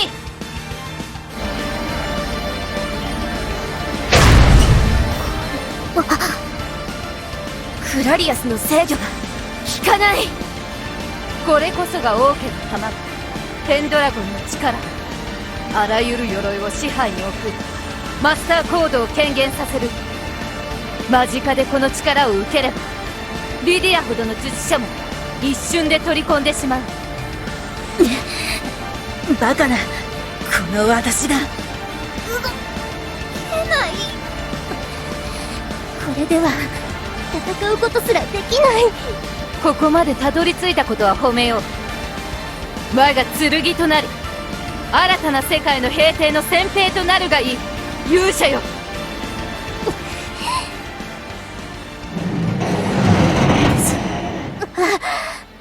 あなたには負けない。何？私はみんなを助けるために来ました。あなたの支配なんて受けない。ペンドラゴンの力を無効化している。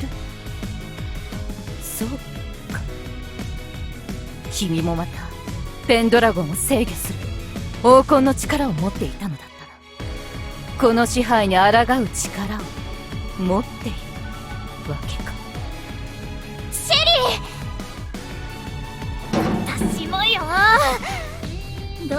リディア様は正しかったよね。だってあんたを倒そうとしていたんだから。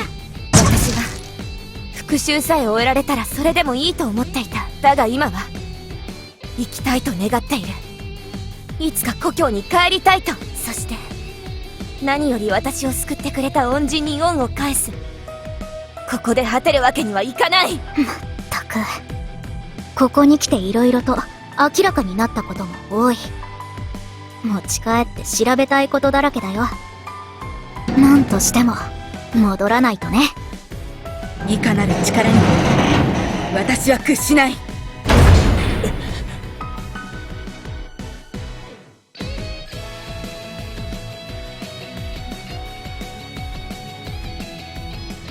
アルディリア。なぜか俺にはあなたの気持ちがわかります。強い希望を持ちすぎたゆえに落ちた絶望の深さがほとんどあったことがないはずなのに、ずっと一緒にいたような気がします。かつてのあなたは確かに人々の希望だった、光だった。あなた自身がそうあろうと戦い続けたんでしょう。でも今あなたの目に宿っているのは希望ではない、絶望だ。とわさん、行こう。俺はあなたを倒す。アルディリア、負けるわけにはいかないな。よろしくお願いします。飛べ飛べ。はあ、はじく。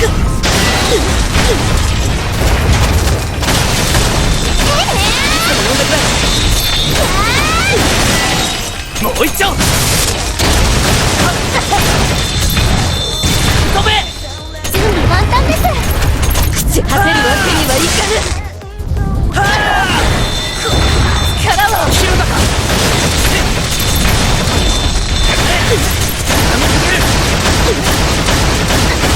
飛べ。行きます。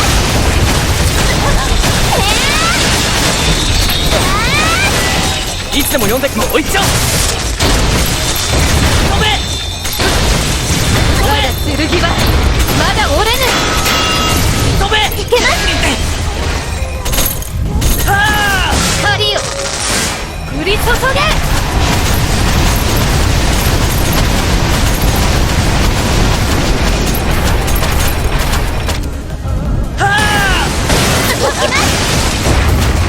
広田か。先出します。やあ、いけるよ、もう一丁。負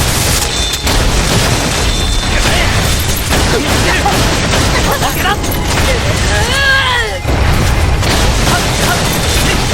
せいや、飛べ。見えた。はあ、行きます。やるな。ごめんなさい。分かってる。先出します。我が力思い知るがいい。いけるよ。我が力思い知るがいい。分かってる。まだだ。手応えあります。飛べ。簡単です。負けだ。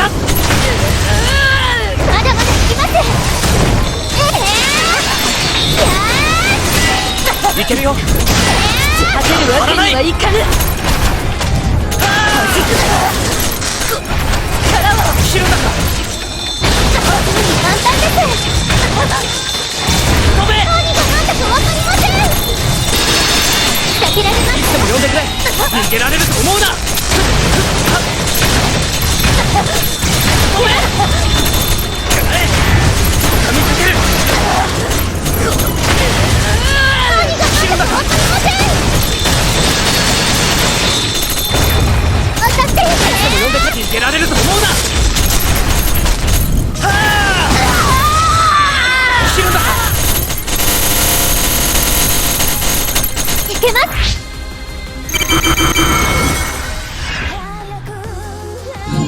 よし、成長を感じる。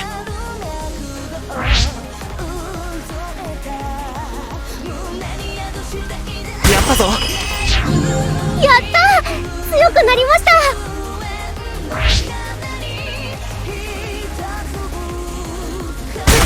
何ですかこれ。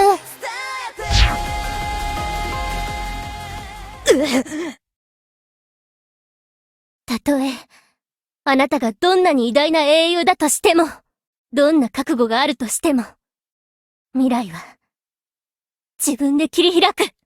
あなたには渡さない。ならば勝ち得てみろ、その手で。はあ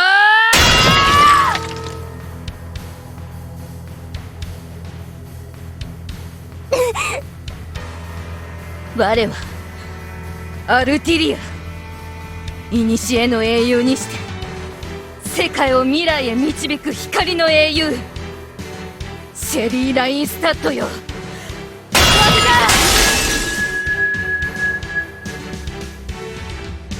シェリー。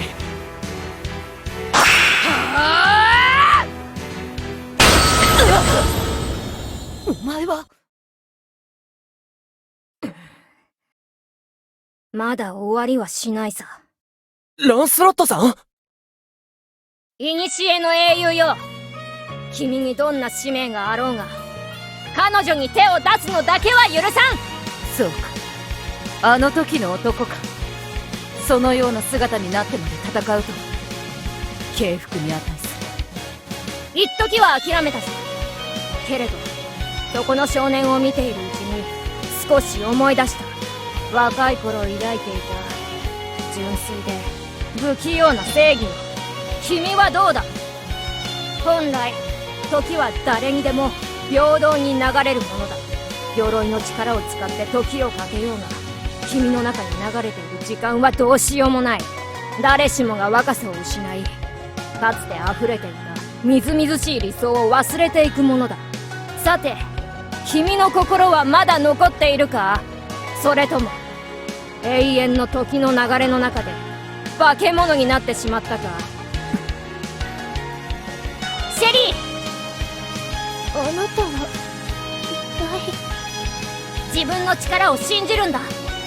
そして仲間の気持ちを信じるんだ。君は運命に翻弄され全て受け入れながら優しく強く生きて、今大切な仲間と共にここに立っている。この世に神というものがいるならばきっと君の勇姿を見ているだろう。そして運命は君に味方をするんだろう。だから信じろ。君の手にはまだ戦う力が残っている。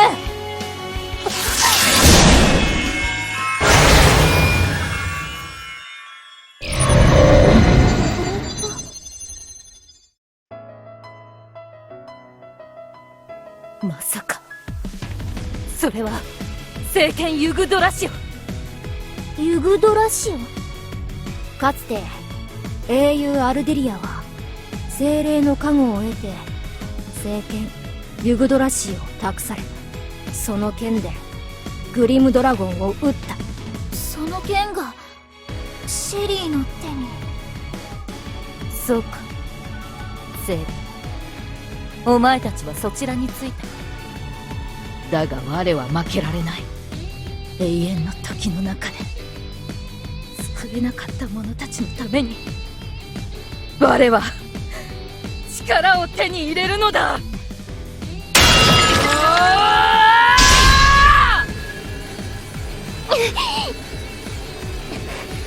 アルディリアさん、私は生きるのに必死で誰かに助けられてばかりの無力な存在でしかありませんでした。でもトアさんやルーさんやヤクモさん、ハミさん、それにクリスさん、みんなに助けられて私は戦ってこられました。とても大事なものがここにはあるんです。それを決してあなたに壊させはしない。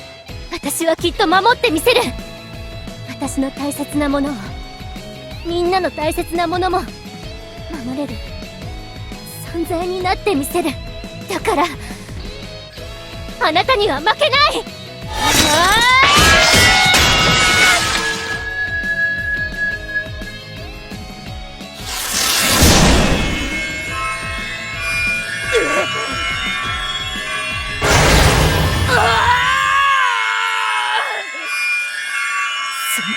その剣はかつて我は征伐隊の一員として王都を旅立っ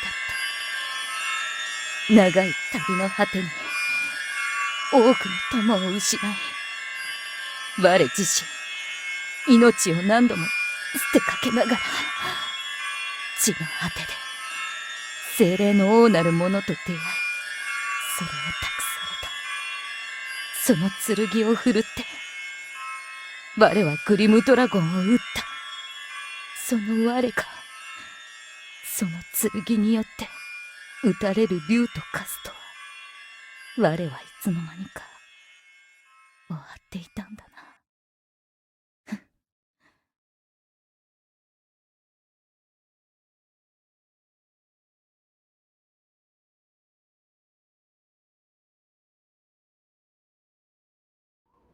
シェリー、私が勝った？よく頑張ったね。あなたは。ランスロットさランスロットさん？少年、君がここまでやるとはな。我が輩直々の訓練があったとはいえ、驚いたよ。ん、そんなことより、ランスロットさん、あなたは。大丈夫。何も言わなくてもいいよ、少年。え？シェリー。あなたはお父様。ああ、そうだ。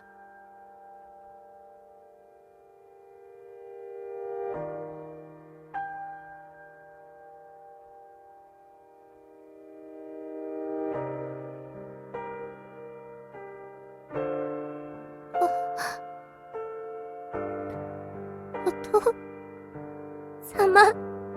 よ、元気か？ずっと探してた。追いかけ続けてきた。やっと会えました。やっと。ああ、立派になったな、シェリー。素晴らしい仲間を得て君は本当に強くなった。そしてもっともっと立派になっていくんだろう。その姿を見られないのは残念だが。お別れだ。なんて、やっと会えたのに。会えたからさ。お前にもう一度会ってお別れを言うために俺はこんなんになってまで頑張ったんだ。お父さんヘトヘトだ。だからもう行くよ。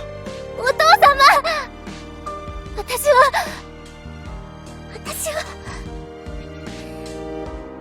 私はお父様の娘です。絶対にそれは変わりません。もちろんだ。お前は私の世界でたった一人の最愛の娘だ。じゃあな、皆さんお疲れさん。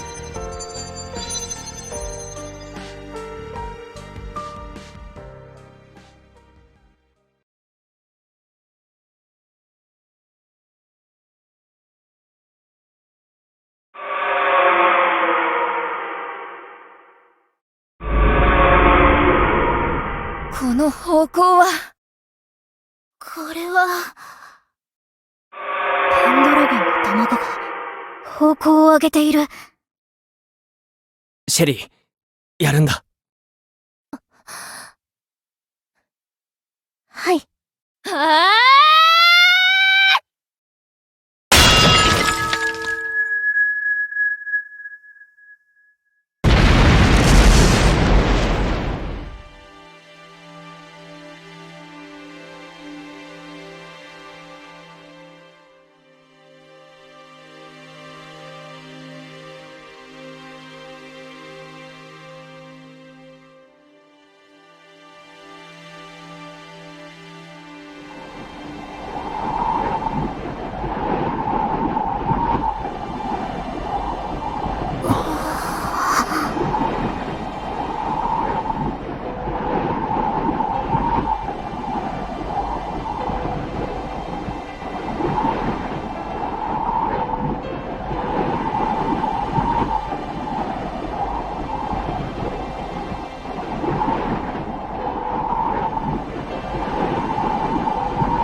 シェリー。なあ、俺、ウェインさんに何度も会ったよ。俺のために、いろんなことを教えてくれた。今思えば、それは、俺自身のためでもあったんだと思うけど、俺を通して、シェリーを守りたかったんだ。ランスロットさん、ウェインさんは、ずっと、シェリーのそばにいたんだと思う。それで、見守ってくれていたんだと思うよ。はい。今までありがとうございます、お父様。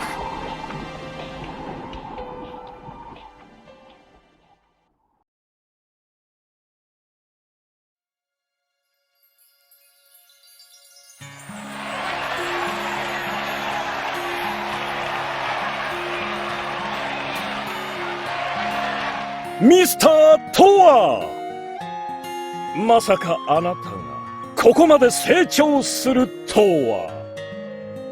出会った頃の青臭さからは想像できませんね。オスカーさん。お前はこっちだ。牢屋に戻れ。わかってますよ。そうか。ウェインは消えたか。ギルバート様は消えないんですかね。わしも消えるのか？そういうものかなって。そうだの。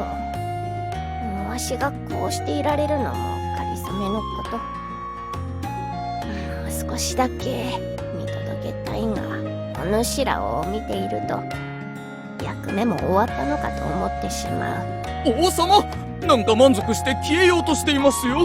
消えぬ。まだこの国を立て直さなければならぬ。その意気です、王様。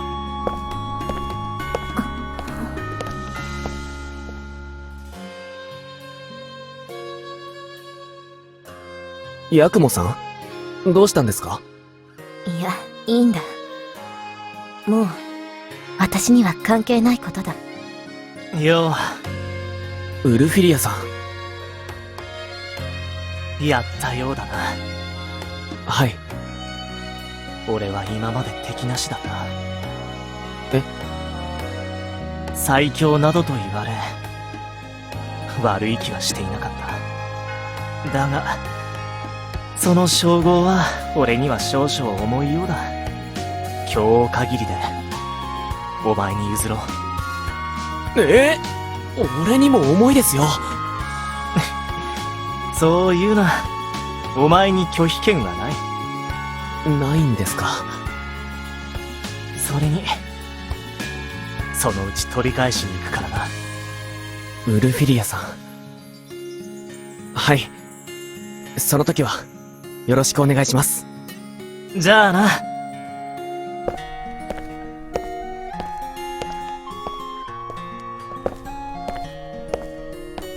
旦那様、よくぞご無事で戻られました。旦那様？コーエンさん。旦那様！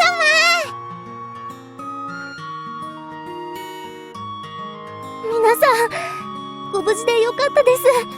女神！どぎゃ！よくぞご無事で！どうもです。心酔しすぎ。いやー、お疲れ様でした。ナッシュさん。トワさん、騎士団入ってくれませんかね。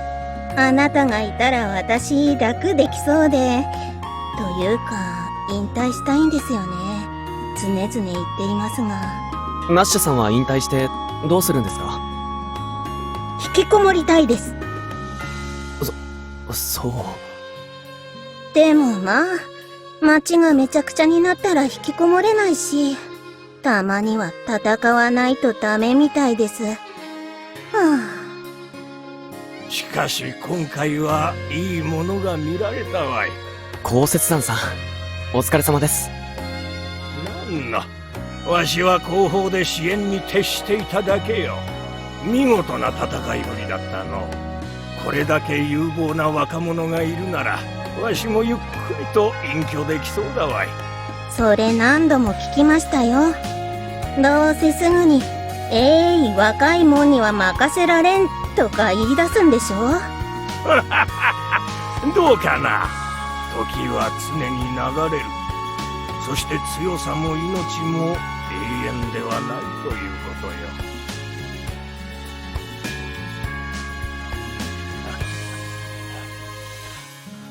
豪雪山さん、永遠の眠りについたんですね。お疲れ様です。死んでないわ。ちょっと目を閉じて物思いに浸っただけだわい。勝手に殺すな。紛らわしいですから静かに目を閉じないでください。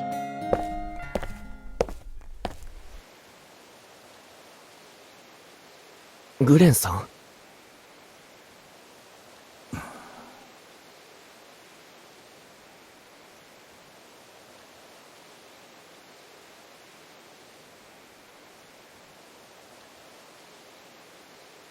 お疲れ様です。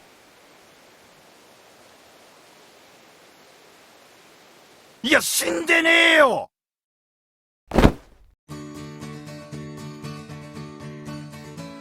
死んだとは思ってなかったですが。じゃあなんで花なんか備えるんだよ。お疲れ様ですって。野郎が野郎にお疲れ様言いながら花を渡すな。ちょっと変でしたかね。変だろ。ったくよくわからんガキだ。死んだように疲れていたのは事実だな。町の人の避難誘導とかいろいろとされてましたもんね。俺はお前らみたいに鎧で戦うことはできない。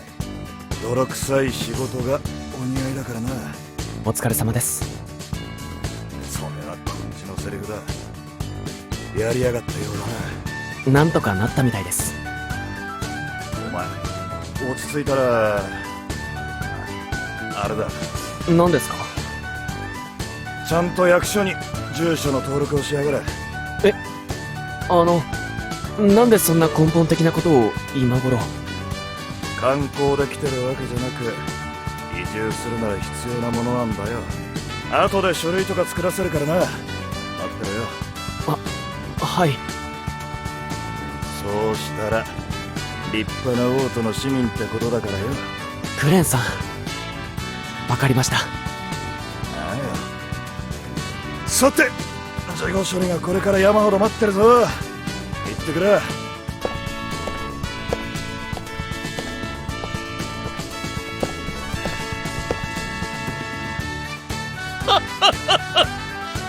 さすがは我がライバル。やってのけたようだな。だが本当の戦いはこれからだぞ。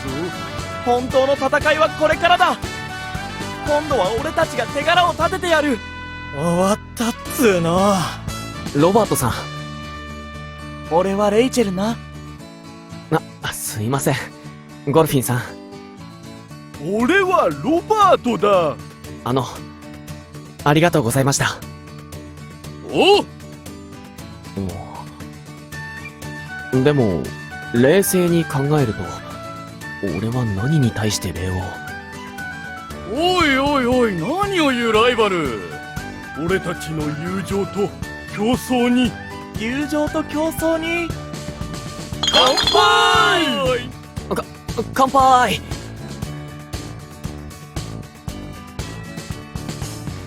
あれは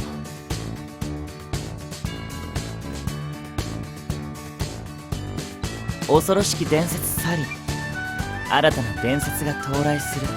新たな伝説もまた時を経て新たな竜となり人々を襲うのだろうか。本当に恐ろしいのは人の心か。カルマから脱しきれない限り争いは繰り返される。罪深いね。さようなら。そうかもな。カルマがいる限り争いは繰り返す。そうだな。カルマの野郎がな。誰だよカルマって。知らないか？兄貴、あれじゃないですか。ガンツさん、俺たちも心を入れ替えて兄貴みたいな立派な人間になりますぜ。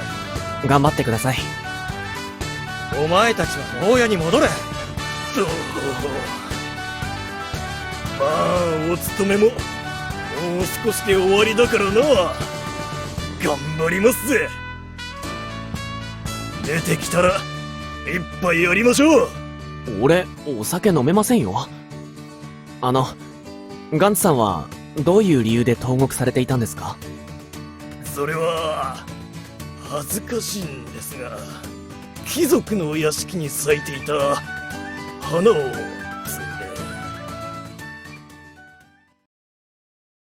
カミュ、やりましたね。あ、お久しぶりです。元気そうで何よりです。はい。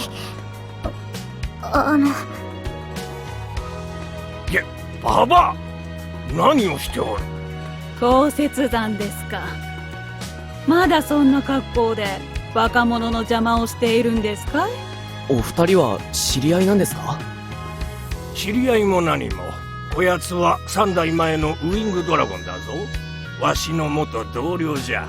委員長さんと降雪山さんは同僚だったんですか？昔すぎて忘れましたよ。何が忘れただ。今でも自前のクラリアスで自警団謎に参加しておるくせに。僕。カミュ、立派になりましたね。はい。たまには遊びに来てくださいね。みんなで待ってますよ。はい。ん？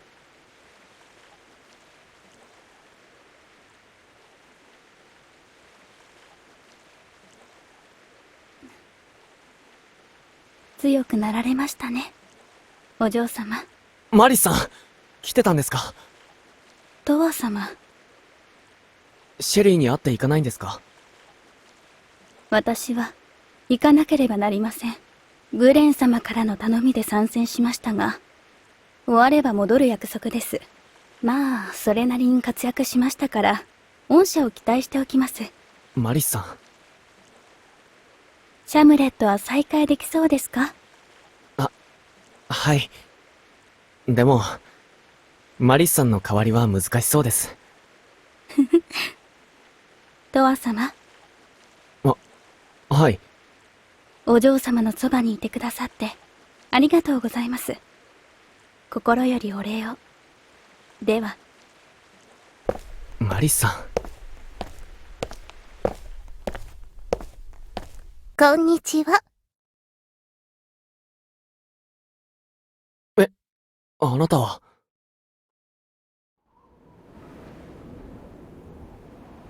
リディアさん。敵にさん付け？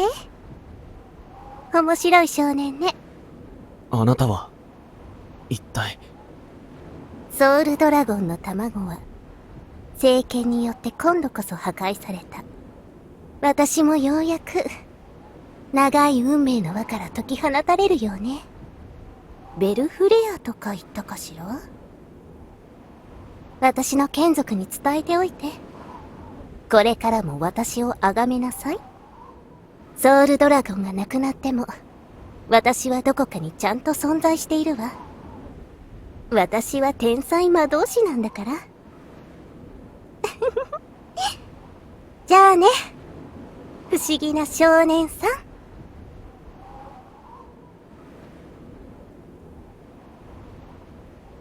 言い忘れていたわ。ありがとう。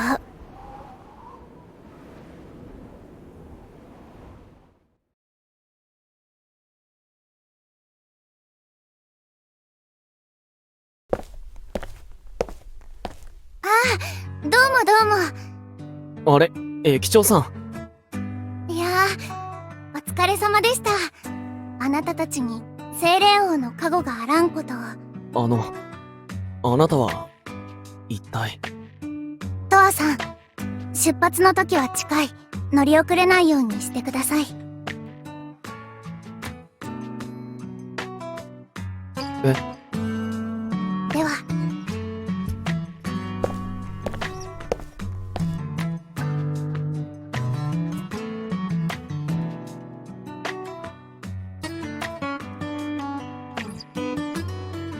なんだかすごく久しぶりな感じがしますね。うん。ここに来たら、あー帰ってきたーという感じがします。シェリーの家は屋敷じゃないか。そうなんですけど、私にはマリスやトアさんと一緒に過ごしたシャムレットの方がきっと愛着があるんですね。そっか。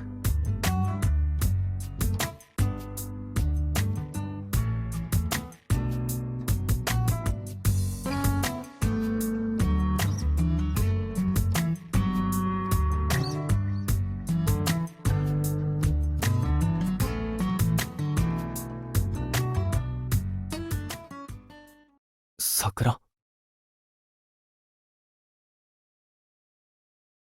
トアさん？いや、桜が。桜ですか？おかしいな。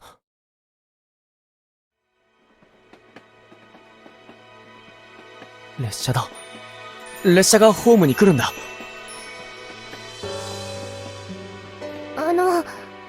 私には何も見えません。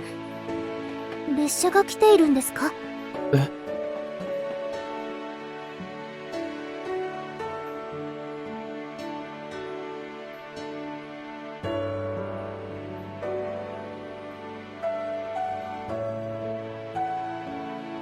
シェリー、俺は。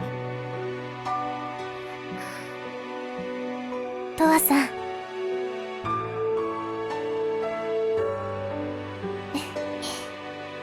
お迎えが来たんですね。そういうことかもしれない。私はあなたに会えてよかった。え？トアさんにたくさんのものをもらいました。そしていっぱい助けてもらいました。だから言ってください。あなたがいるべき世界へ。シェリー、でも大丈夫ですよ。きっと奇跡が私たちを引き合わせてくれました。きっとまた会えます。私は待っていますから。だから言ってください。わかった。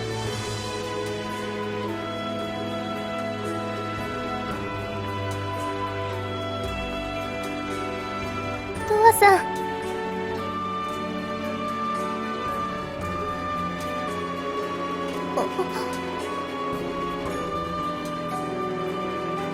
ありがとう。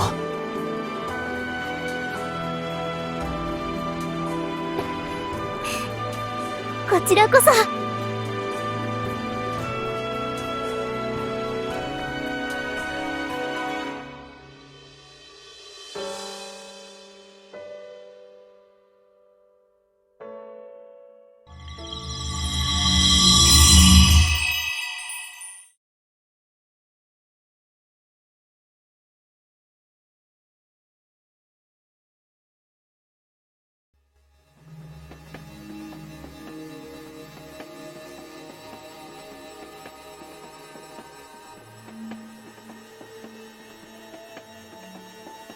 ここは。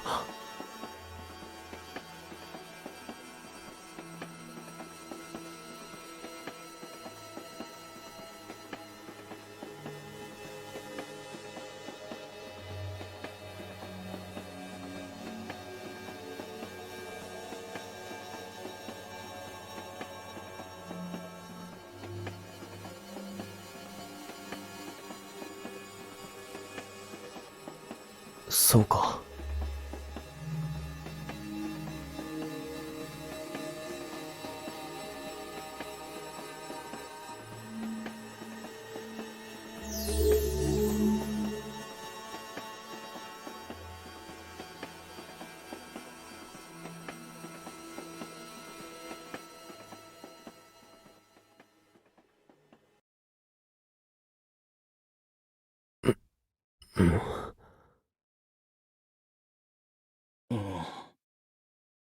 もしもし。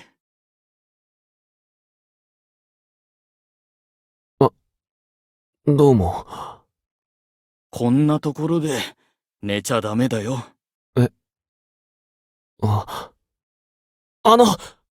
ここは、どこですか？どこって。王都セイレムじゃ。王都セイレム。どこのことだい？ここはロンドンだよ。あれ？言葉、通じてますよね。ああ、私留学したことがあって、日本語話せるんだ。君は日本人だろ？じゃあ。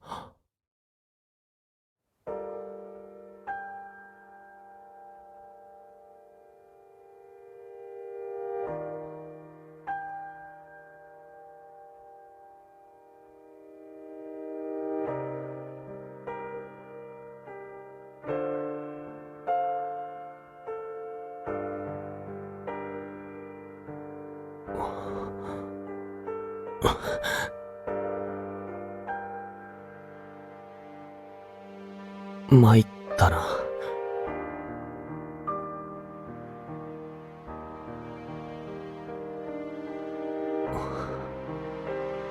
さようなら。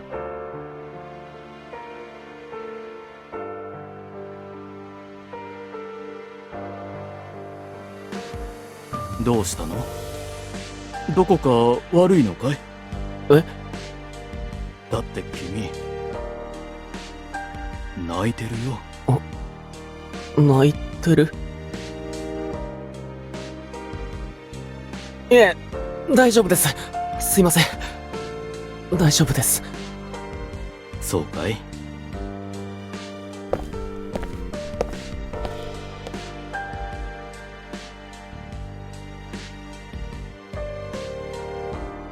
あれは。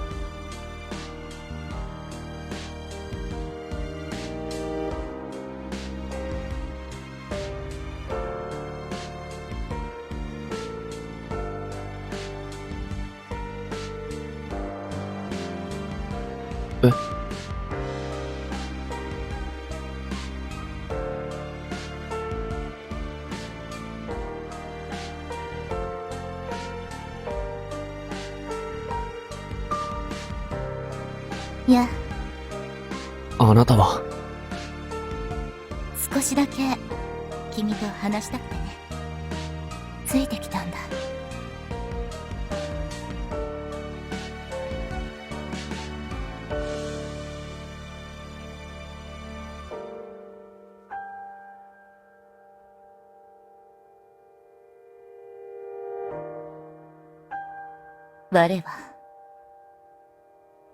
我はハート・オブ・ドラゴンの力で何度も滅亡に挑み続けた。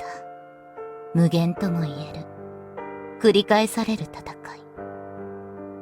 どんな運命をたどろうと、たどるのは破滅の未来だった。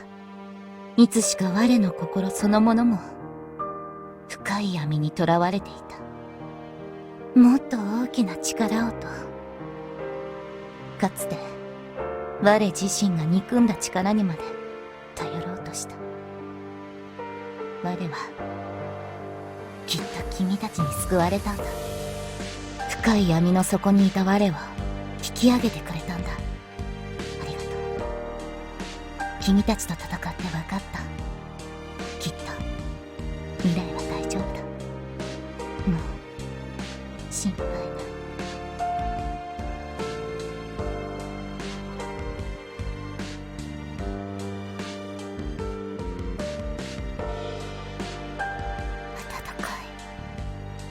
この花は何と言ったかな？桜と。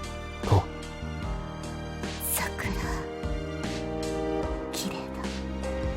とは、君に会えてよかった。リディア、すまなかった。我が間違っていたよ。とは、いつか君とこうして語らったことがあったような遠い昔に。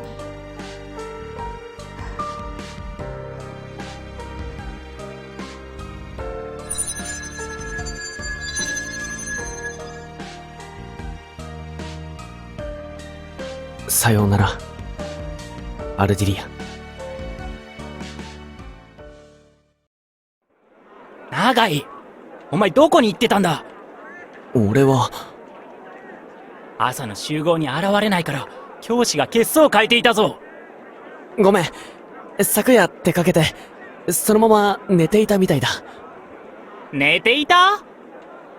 異国の地でなんて強胆なやつだ。あはは。おう、おしゃれなネックレスだな。土産屋で買ったのか？え、これは。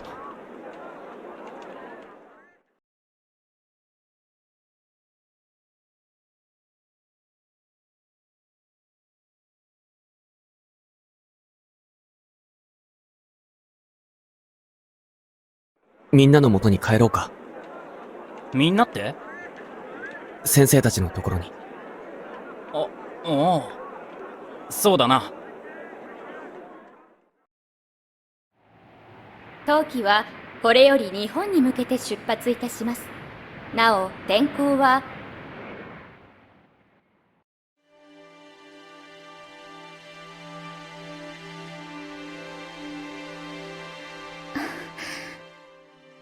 お帰りなさいませ、お兄様。広瀬、ただいま。高村さん、ご無沙汰です。お帰りなさいませ、とわ様。1週間ぶりですから、ご無沙汰とは大げさではありませんか。あはは、そうですね。でも、懐かしくて。修学旅行は大丈夫でしたか？まあ。連絡が入りましたよ。夜にホテルを抜け出して帰ってこなかったと。あはは、まあ、ちょっとね。心配しました。ごめん。何もなかったよ。存分に楽しんでこられましたか？うん。とても有意義だった。何よりです。広瀬。はい。修学旅行で俺に起こったことについて、少し、長い話をしたいんだ。聞いてくれるか？ええ。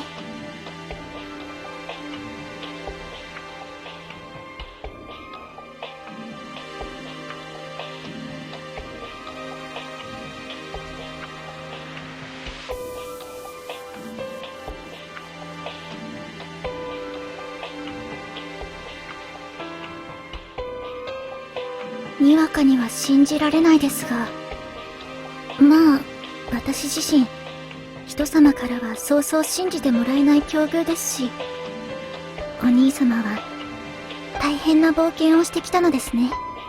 うん。それでお兄様はどうされたいんですか？え？今話を聞いていて思いました。お兄様は戻りたいのではないですか？戻りたい？当たり前だけど、俺にとってはこっちが本当の世界なんだ。俺はずっと戻りたいと思って、あっちで過ごしていた。でも今は、あっちの世界を懐かしく思えてしまうんですね。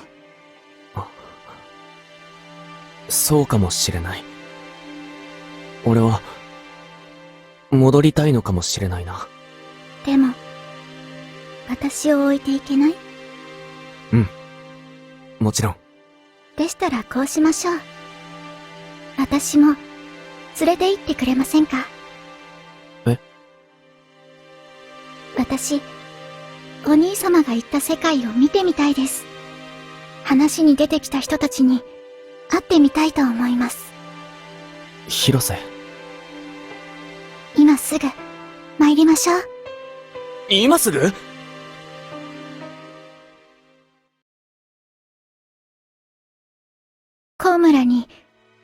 れの挨拶をしてまいりました。広瀬、本当にいいのか？こちらに戻れることはないかもしれない。構いません。それに、向こうも決して安全な世界でもないよ。そんなもの、花からどこにもありません。そうだったな。お兄様のその力もいつなくなるかわかりません。そうでしょ？そうだな。そうかもしれない。それになぜでしょう。お兄様が話される世界の話は不思議と聞いていて懐かしい感じがするのです。そうか。わかった。さあ、お兄様。ああ。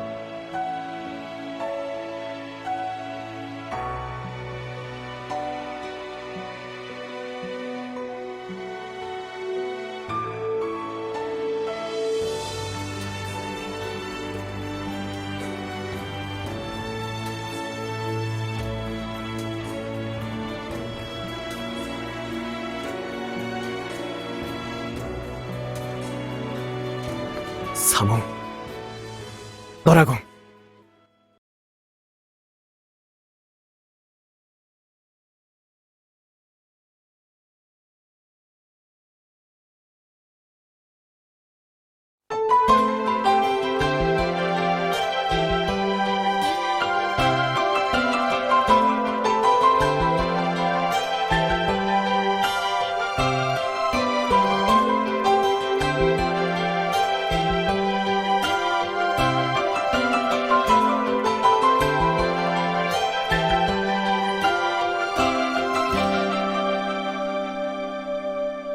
呼吸するように君を探してる。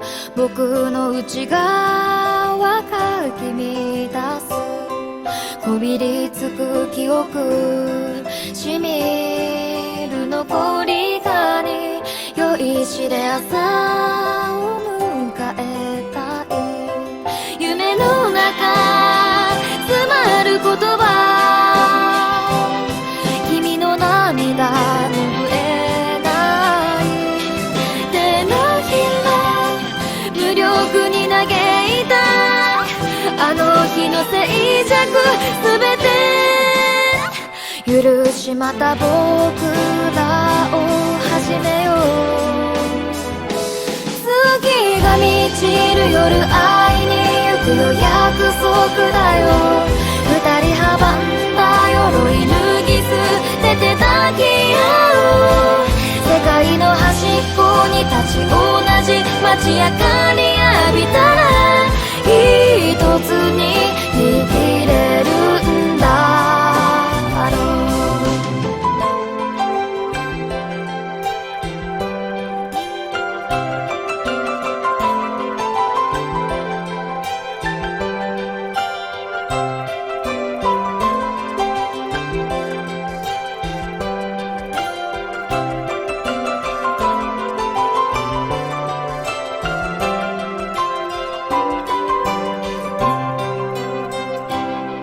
脈絡もなしに流れ出す戦争、拙く生き続けてきた神の導きに触れられないまま、変わらず二人寄り添える。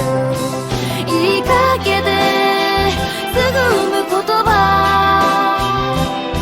君も同じ気持ちだとしたから愛しさと強さ育て上げた場所、ここでありきたり重ねてゆけたなら、月が笑う夜君の方を照らしている。時を刻むたびに芽吹くつを見守りたい。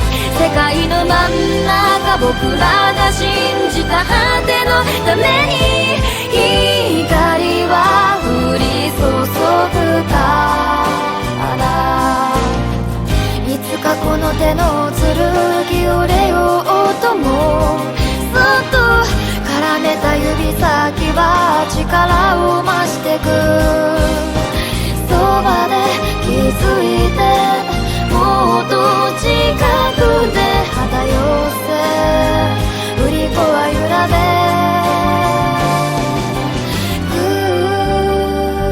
月が満ちる夜会いに行くよ約束だよ二人阻んだ鎧脱ぎ捨てて抱き合う世界の端っこに立ち同じ街明かり浴びたら一つに生きれるんだろうどこへでも行けるんだ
シェリー・ラインスタッドよ。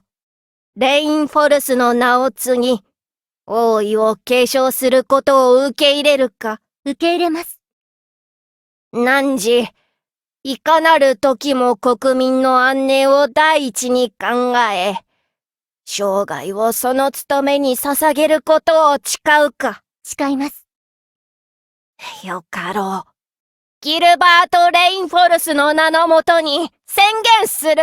我が王位はこの時より、シェリー・ラインスタッド、改め、シェリー・レインフォルスに上位された。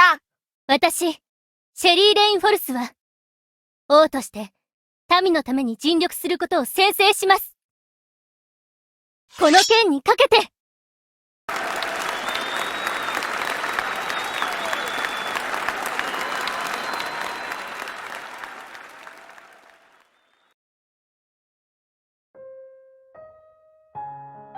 アルディリアさんは言っていました。未来には途方もない戦いが待っていると。うん。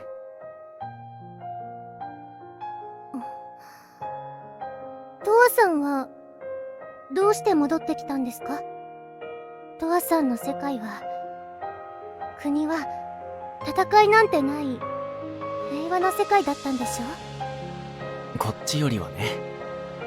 多分いろいろな理由がある。一番は君が好きだから。トワさん、ありがとうございます。覚えてますか？この駅でトワさんと会った日のこと。ああ、覚えてるよ。はっきりと。あの夜まで私は一人ぼっちでした。事件があってからみんなが離れていって一人ぼっちで戦っていました。本当は何も信じてなかったんです。強がっていたんです。だからトワさんが現れた時、深く考えず戦いを挑んでしまいました。あれはほとんど八つ当たりだったんです。おいおい、すごい告白が来たな。それだけ余裕がなかったんです。本当はすいませんでした。でも今私は一人じゃありません。トアさんが、ルーさんが、ヤクモさんが、カミュさんが、クリスさんが一緒にいてくれました。そうしてたくさんの人たちがやってきてくれました。もう寂しくありません。だから私は守りたいです。私も誰も寂しくならない未来のために。あもう不思議と何も怖くありません。隣にトアさんがいたら大丈夫って思えるんです。ずっとそばにいてくれますか？いるよ。ずっとそばに。シェリーのことは俺が守る。一緒に未来へ進もう。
you